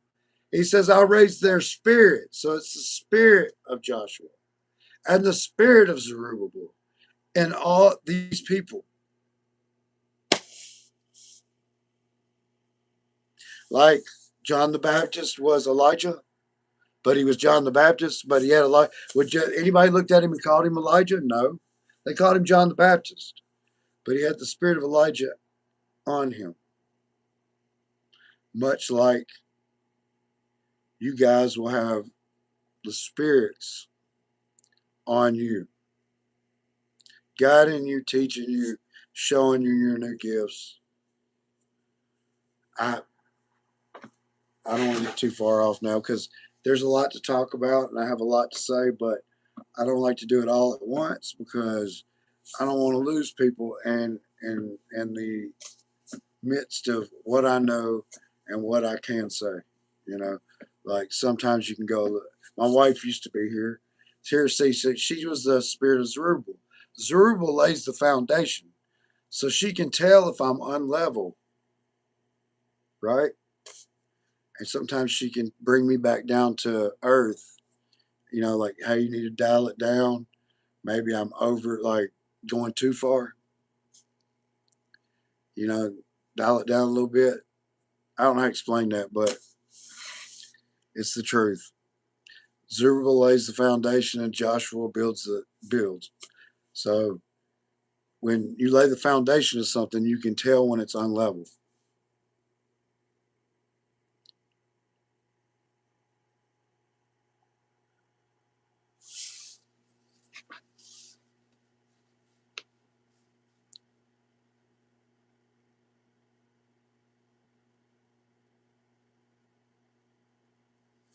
You talking about during the rapture, when we're raptured, will we going around people? Uh, Look, we all got an idea of what we think the rapture might be, how it will go, but you know, it's told in parables. All of Revelation is a parable. Okay. So all we have to go off of is when certain things in there do, but when it talks about beasts and the beasts of the sea and the beasts of the earth and the horns and all that, we have to kind of like decide what he was seeing, right? So when it comes to the rapture, we know it's going to happen, but exactly how it's going to go, we don't know. We think that we're going to be zapped out of here, evaporate. Might turn a corner and someone say it's time to go, and it'll be an angel, and you walk through a door and you're in a different place, right? Just think of all the ways that we could go. What if three eye Atlas comes by, and we're suddenly in our incorruptible bodies, and we're the witnesses that they're worried about? No longer, wrath does not affect us. Wouldn't that be avoiding wrath and still being here with special ability? It kind of adds up to a lot of things all in one. You see what I'm saying? You get your witnesses out of it. You put the special abilities because they'll be given the power to do things. Also, you'd be not a part of wrath, so you're raptured from it. Makes sense. It's like, uh, but there's all kinds of ways it could go. But what I watched today was more like what I'm talking about than what we've heard all our lives. I would like for you guys to watch it. Midnight, can you put a copy link on here? Well, I'm so glad you're here. Some of you have been around with me for, gosh, we're up at 3 hours long now. I don't want to wear y'all out for tomorrow. Now I might go in and say, give me something to eat. This cold coffee's not doing it for me anymore. But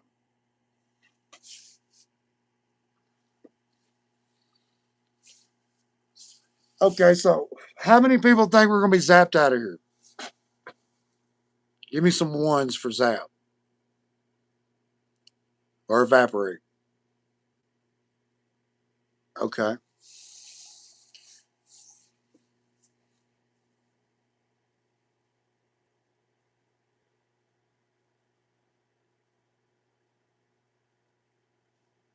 That's okay. I got it in my email.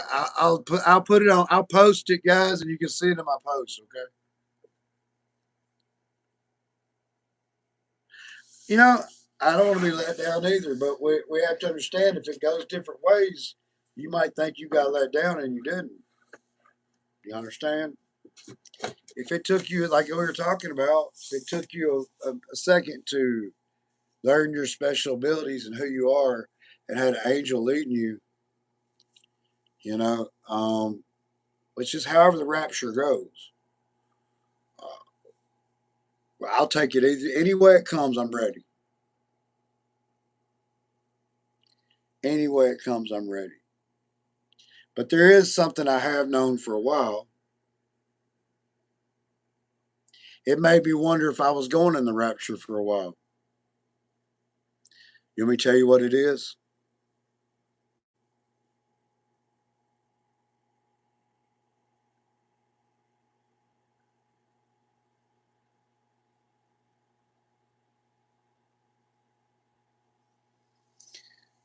Well, I told you I was given the name Joshua by Jesus. He told me that myself. He called me my name. He called me by name. And my wife told me she was given a name, but she wouldn't tell me what it was. She said she was going to wait till I tell her what it was. And after reading and following and looking, I read about Joshua, right after Moses.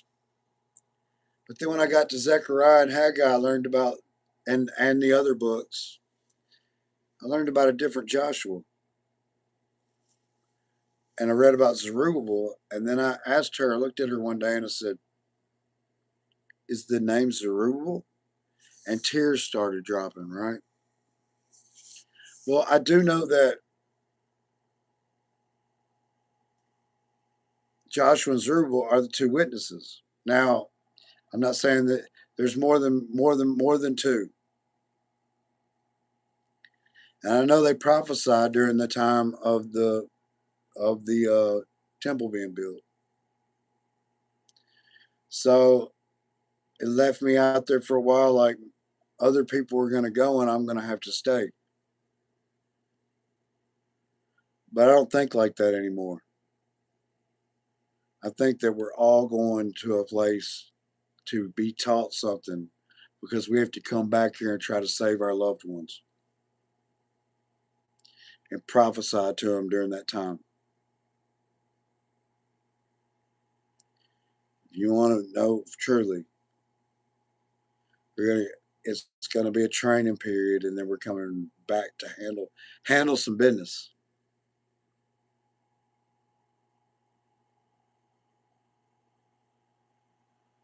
A certain amount of us.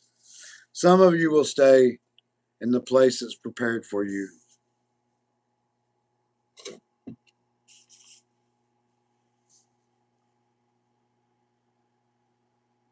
But I already know that I have to come right back or be raised incorruptible and stay here.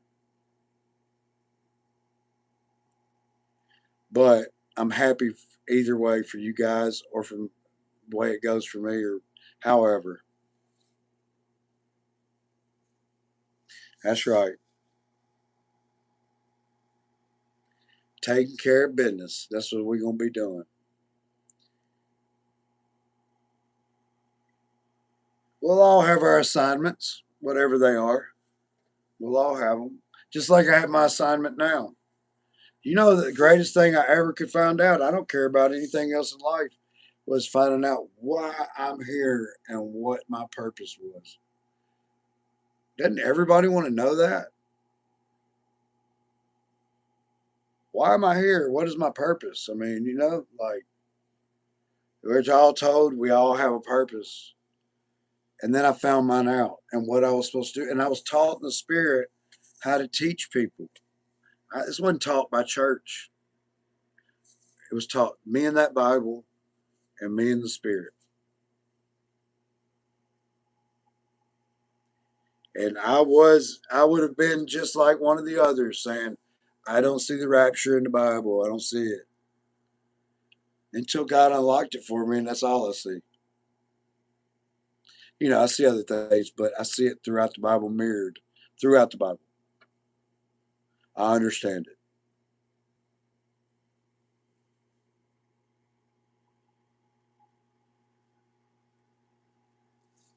But what are we throwing away, dishpayer? My wheels turn here, so let me know I don't trust for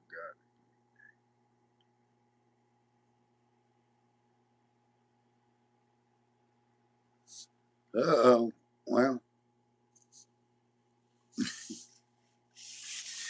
what do they leave you? A knick-knack. Yeah, well.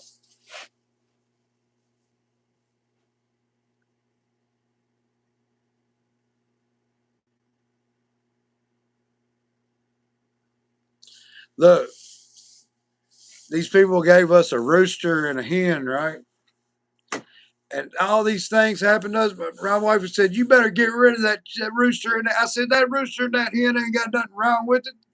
Get that out of your mind. It's just things happen." But she was convinced that something was wrong when they gave us that. They turned out to be pretty good.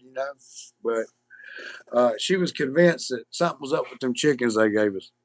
That they put some mojo on it or something. You know.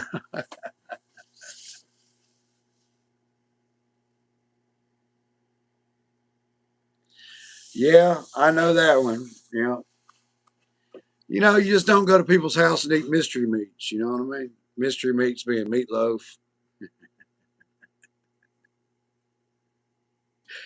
Oh, God protects me on all that, guys.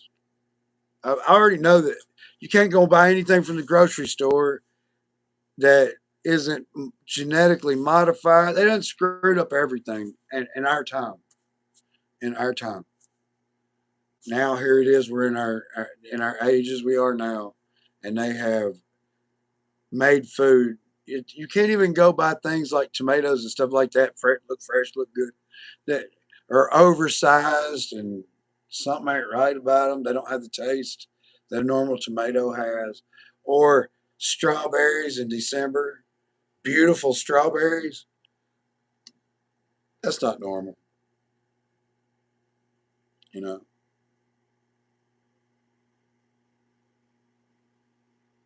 And I know from working at a potato place in Colorado that they sell you potatoes that they've had for a couple years. They spray stuff on them and they spray stuff on them, and when they get low, they sell couple-year-old potatoes that has something sprayed on it to keep them from rotting or whatever. I've seen it happen.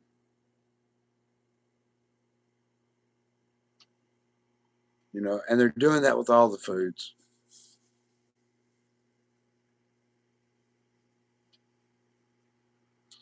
But you watch so many scary TikToks, you know, or TikTok videos they show on YouTube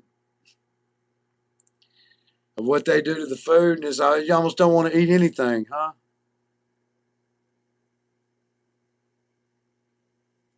Well, they said they tested a McDonald's hamburger and it had like 1,200 different DNAs in it. They just mashing meat together and selling it. I don't know what they're doing, you know. Comes out of it like a toothpaste bottle.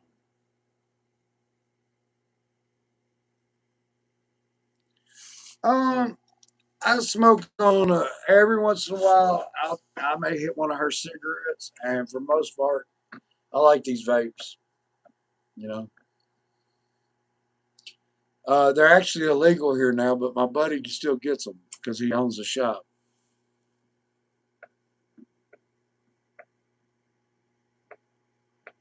This one tastes like it's called triple berry. Triple berry. Um, I don't know. Like I say, I'm not gonna hide who I am, guys. I love Jesus Christ with all my heart. Just don't come between me and the Lord. But it may back. I'm not saying it wouldn't come between you and the Lord. It just doesn't mean. Okay. Um, but if I'm going to be on a 3 hour lives, 4 hour lives and stuff, you're going to probably see me vape. You know, cigarettes are just every once in a while. You know, and obviously look down here. You see this? You see how that still got red in it? That's not from cigarettes, guys. Neither is this. I can't. I tried. I want it to be white, and I didn't smoke for 9 months. Still wasn't white. You know, and I was putting. Somebody gave me some purple shampoo to make it white. Right.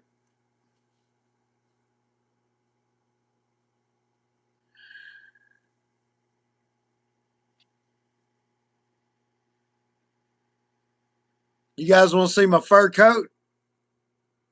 Y'all gonna laugh. You don't see my fur coat?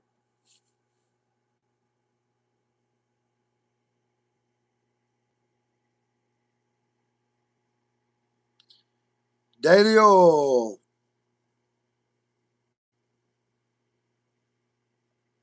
Oh, thank you so much. Thank you. That's a nice jet. I appreciate that.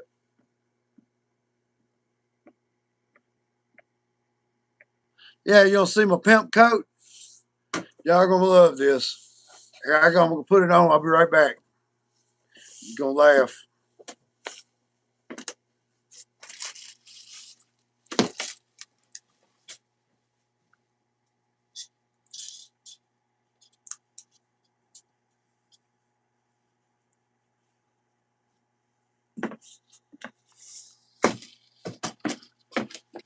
Oh, it's a little warmer in here with this.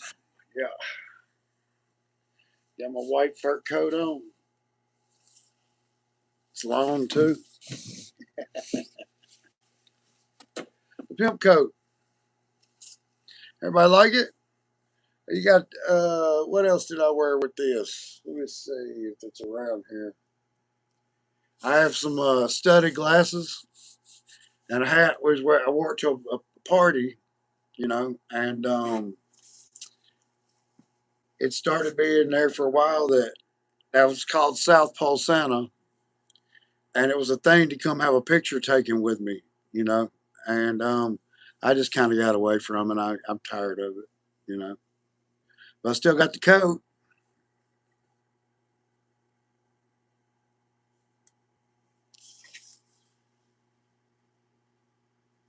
Thank you, thank you. I had let me show you. Let me see if I can find this other. You're gonna laugh, okay? Let me find it for you real quick. If I can find them, that'd be great. You'll see it all come together. Oh, where did I put it? Where did I put it?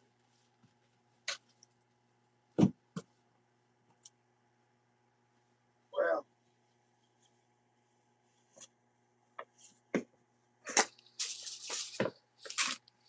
I'll be honest with you. I wear glasses every day of my life. Okay, I'm been nearsighted since second grade. Okay, but I can't read this thing with the glasses on. So I wear glasses most of the time, but I don't wear them when I do my videos or whatever because I can see the screen better. You know, but yeah, I can't even find my glasses if I don't know where they're at. My wife has to find them. That's how blind I am. And I have cataracts in both eyes. So,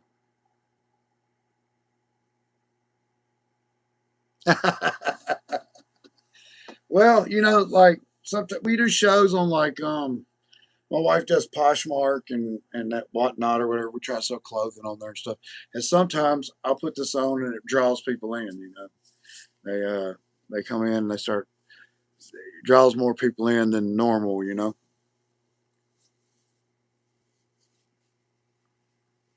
Hey, I might be wearing this when Jesus comes. You know, we're just going. Hey, I'm already wearing white. Let's get on with it. Let's get on with it.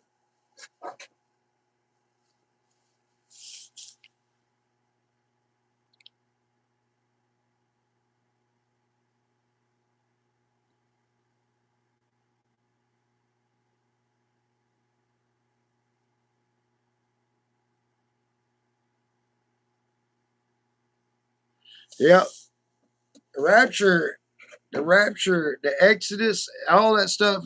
We are this week is a pivotal week. This is it's a pivotal week, guys.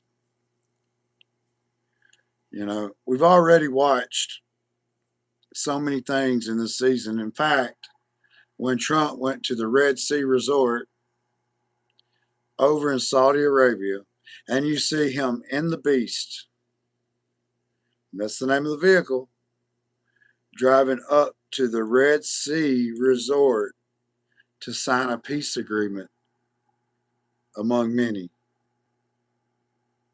Was that not absolutely like prophecy, just in your face prophecy? And I'll tell you who called it about in 2015. I'll tell you who called it. He already said it. He said the date. Tom Horn, he's dead. Tom Horn said that that date meant something. And that exact date on October the 13th, they signed that peace agreement. It was a couple weeks after Joshua had said, you know, um, that the rapture was 50 billion% sure that the rapture was going to happen. And then it wasn't maybe a couple weeks later, they did sign that peace agreement, but it didn't happen when he said. And instantly they went back to fighting, right? Tom Horn knew his stuff, guys. I don't care what anybody says. You know, he knew it. He knew things that it blow your mind. Another one, Kim Clement. You looking for an Elijah? Kim Clement.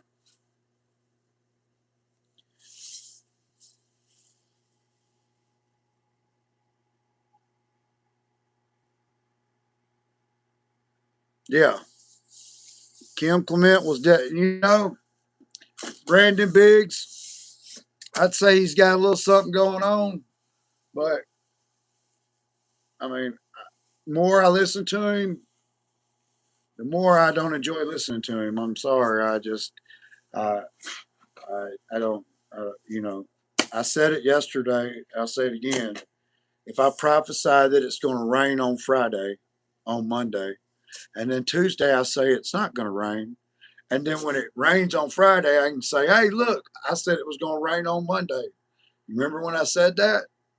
And then if it doesn't rain, he can say, hey, look at Tuesday. I said it wasn't going to rain. You prophesy so much that uh, he's prophesied more than any prophet in the Bible.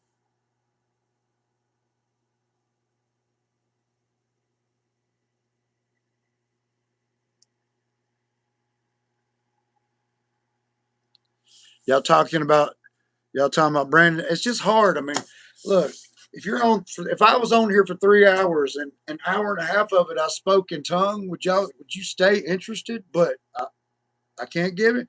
Look, I got 12 people.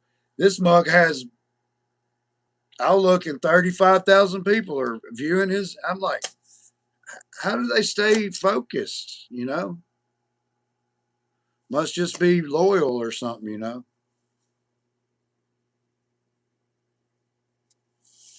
Well, Kim Clement, come on now.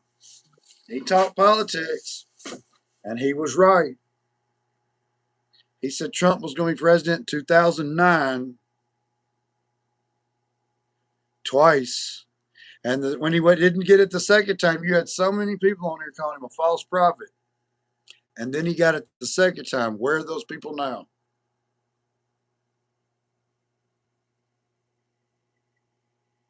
You know what I'm saying? But their churches aren't supposed to talk politics because they get tax breaks, and for that they're supposed to separate church from state. But we know it all goes together. We don't have to separate it because we're here. We can talk about whatever we want to talk about.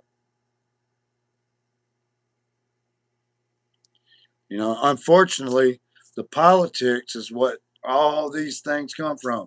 The politics is why we're dealing with transgenderism and the politics of it. Somehow they screw everything up. You know, it's just,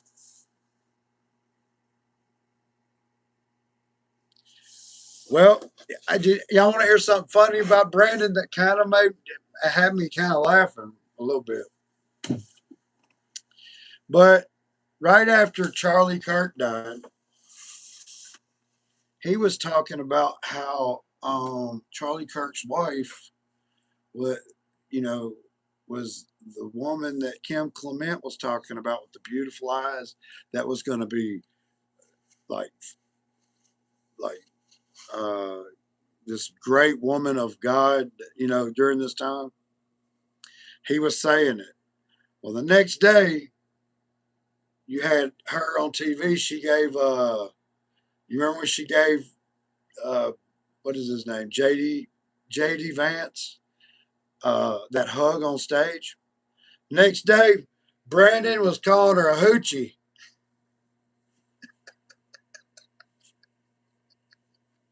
She went from a great woman of God to a hoochie real quick, you know. And it's real easy to watch the news and prophesy it, build something off of it and say this, and and then when a lot of things don't happen, he'll say, "Well, we prayed it away." I mean, you know what I'm saying. I mean, but I will say this: he called the president getting shot in the air. He said that there was going to be something happen in New Orleans, Nashville, and Las Vegas, and every one of those had something happen. Like car blew up, man drove down there. One of the Tesla cars blew up at one of the Trump casinos, and it took a little while longer, and then that happened in Nashville. He called every one of those. But like I said, you can. I'm not saying he doesn't have an anointing on him, but he's also got an anointing on him. I'll put it that way.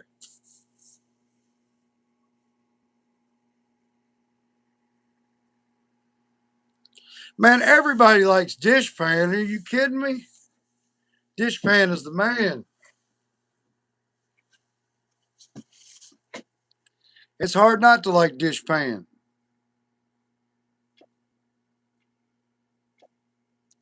You know, I got people that like to come in and comment. I was talking to Dishpan earlier. I forgot what we were talking about. Some guy just chimed in and said, "How odd!" Dishpan said something about he's worried about going in the rapture. You know, he put a good word in for him. I said, Dishpan, I said, you got the golden ticket. Some guy come on there and said, "What an odd thing to say." And I was like, dude, get out of our business, man. You don't know our relationship. You don't come in and say what an odd thing to say. It's an odd thing for you to come in and say that. You know, I mean, stay, and so uh, you know, and I think it's really just trolls. They look for anything. He had no reason to chime into our conversation, and he did. You know, you know what I'm talking about, Dish. They say the weirdest things. Like one guy got on my comments earlier and said, you know, because I say equinox, and he said, "You're wrong about the equinox. It's solstice season, solstice, equinox. Give me a break. I mean, do I have to say everything just so perfectly that you don't understand? I can listen to somebody, sometimes they mess up, but I know what they're talking about, right? You know, I heard some other day, so there was only 8 people on the ark, and they went on and talked about other things. Well, I know there were 17 people on the ark, but I know what they were getting at. I understand. Sometimes you don't say the right thing, but I can understand what you're talking about. You know, I know, but he argued it with me. You know what I said to him? I said, "Bro, okay, I don't want to spend my day talking about this." He really gave me like 8 messages telling me how wrong I was. I was just like, "Whatever, dude. You know, you win. Okay, it's the solstice. You know." But they're just out here to do that. But you guys, you know what? You guys know where I'm coming from, and I know where you are coming from. And finally, we found. I hope we grow, but if we don't grow any further, we got each other, right?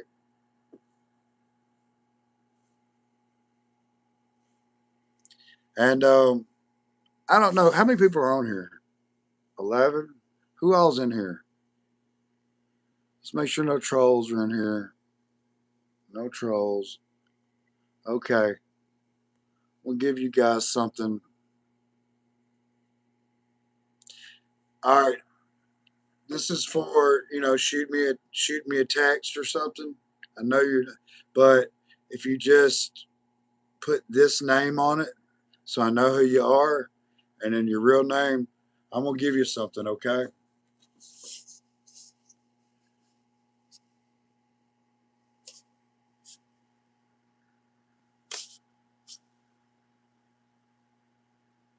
So let me do it over. Let's start over.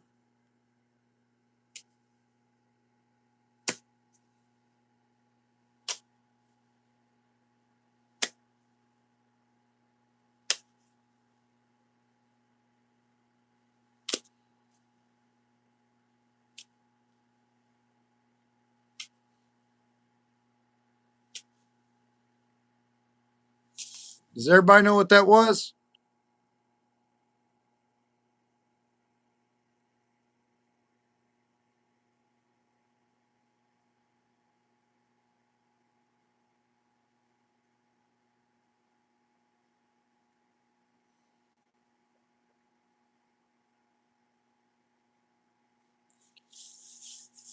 It's a certain number. Certain number. It's a direct line. It's for texting though, unless something really important. You know what I mean? For texting, so that we can have a closer, whatever. I'm like that with you guys, but I won't do that very long for others. You know what I'm saying? I feel a closeness here that if we had more people in here, I probably wouldn't have done that, right? Do y'all need me to do it over?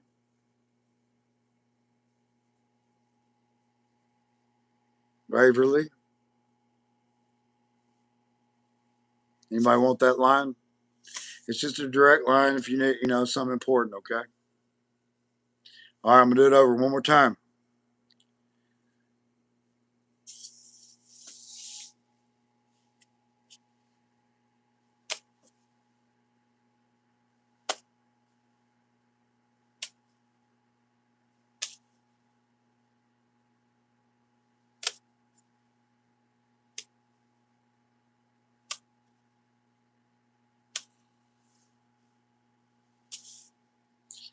And that's just so if something's up. No, no, no, no. Did you not? Nobody understood? Okay, got Dish Parent got it.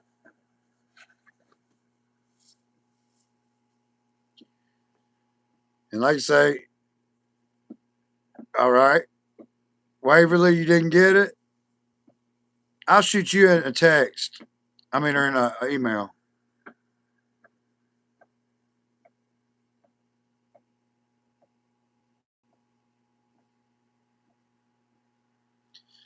All right, that's so we can, like I say, if you got something important or something, just dire, we can go there. But you know, uh, that's fine by me. I don't have a whole lot of text from anybody anyway, so uh, I'm kind of a hermit.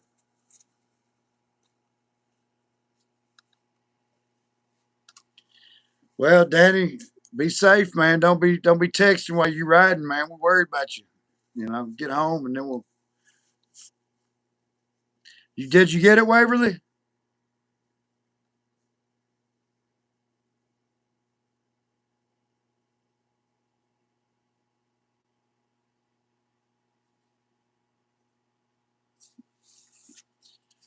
No. But yeah, yeah, yeah. We're at 227 minutes. How many hours is that? Is that four? Is that close to four?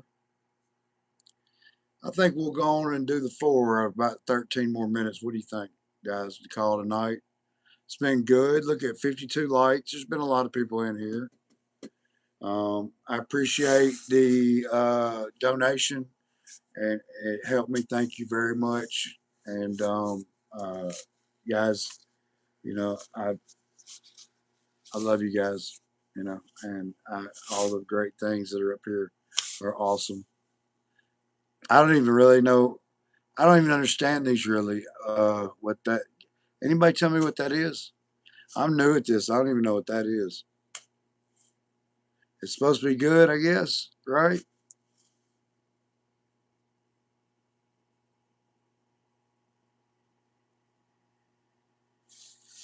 Well, I do say I want to say this for you guys. Quit worrying so much about your habits and all your garbage. God's not worried about that. He's worried about you doing what He's asked you to do. Okay. The rest of it's just John the Baptist freaking ate locusts with honey. People thought it was gross. It was a horrible thing to do in the day. Okay. But that's just him. He didn't have no problem with God. Uh, we don't know all the things about we don't know all the things about Jesus. How can you possibly know everything about a person when there's only four books? How thick is four books? I mean, the rest of it's Paul preaching whatever. Let's look how thin four books are. John, being the last one. Okay, here we go.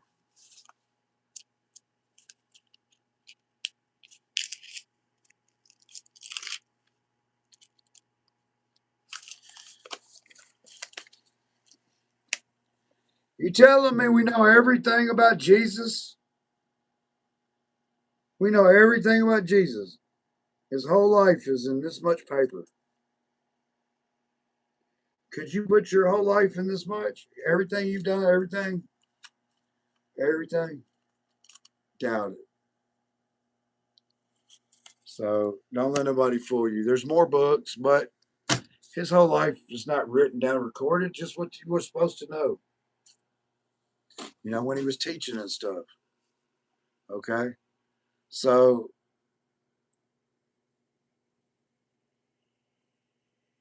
well, thank you. Look, if you saw the rest of it, I don't know if I cannot find that top hat.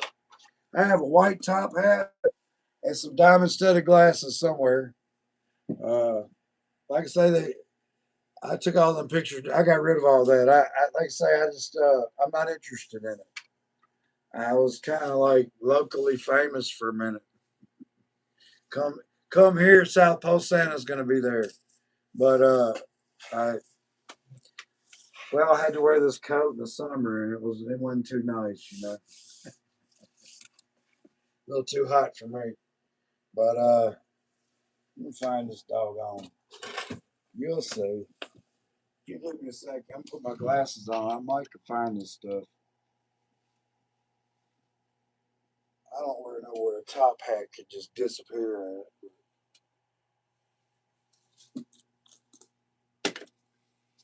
Oh, I don't know.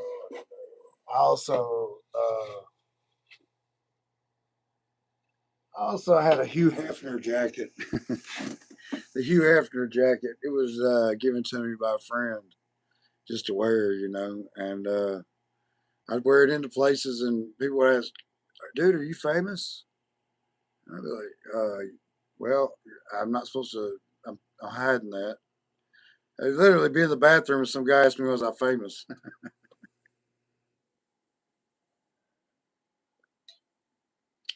You guys have a great night. Okay, I was just gonna hang on for another 9 minutes so I could say I did 4 hours with my fellow Rapture saints.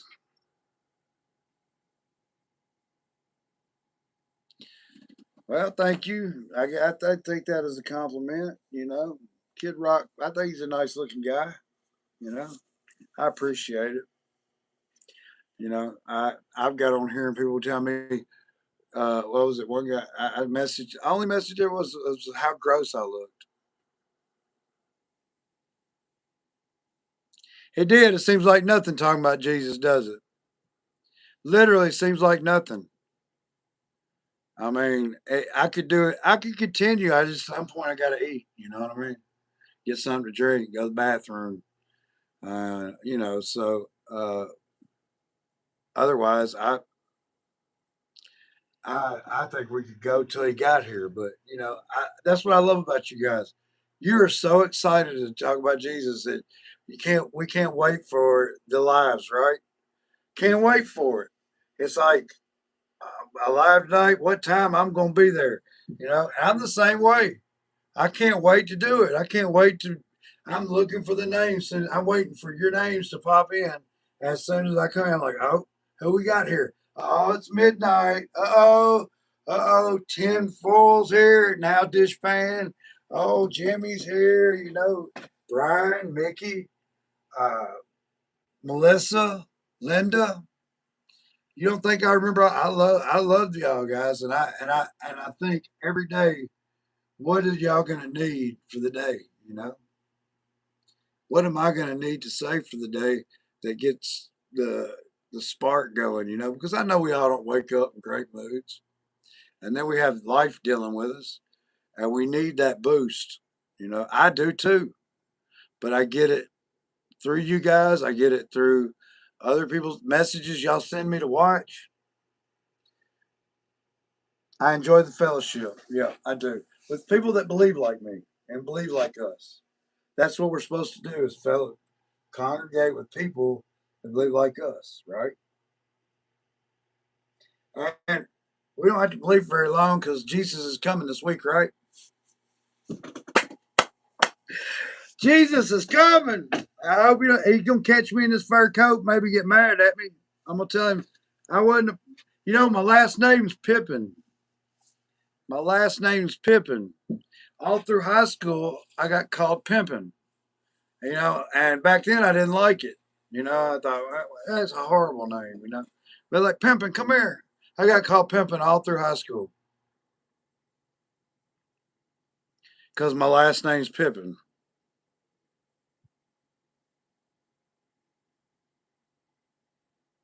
All right, guys. I love you guys. I know everybody's got to go. I got to go. You know, thank you for everything. Appreciate you guys, and I enjoyed.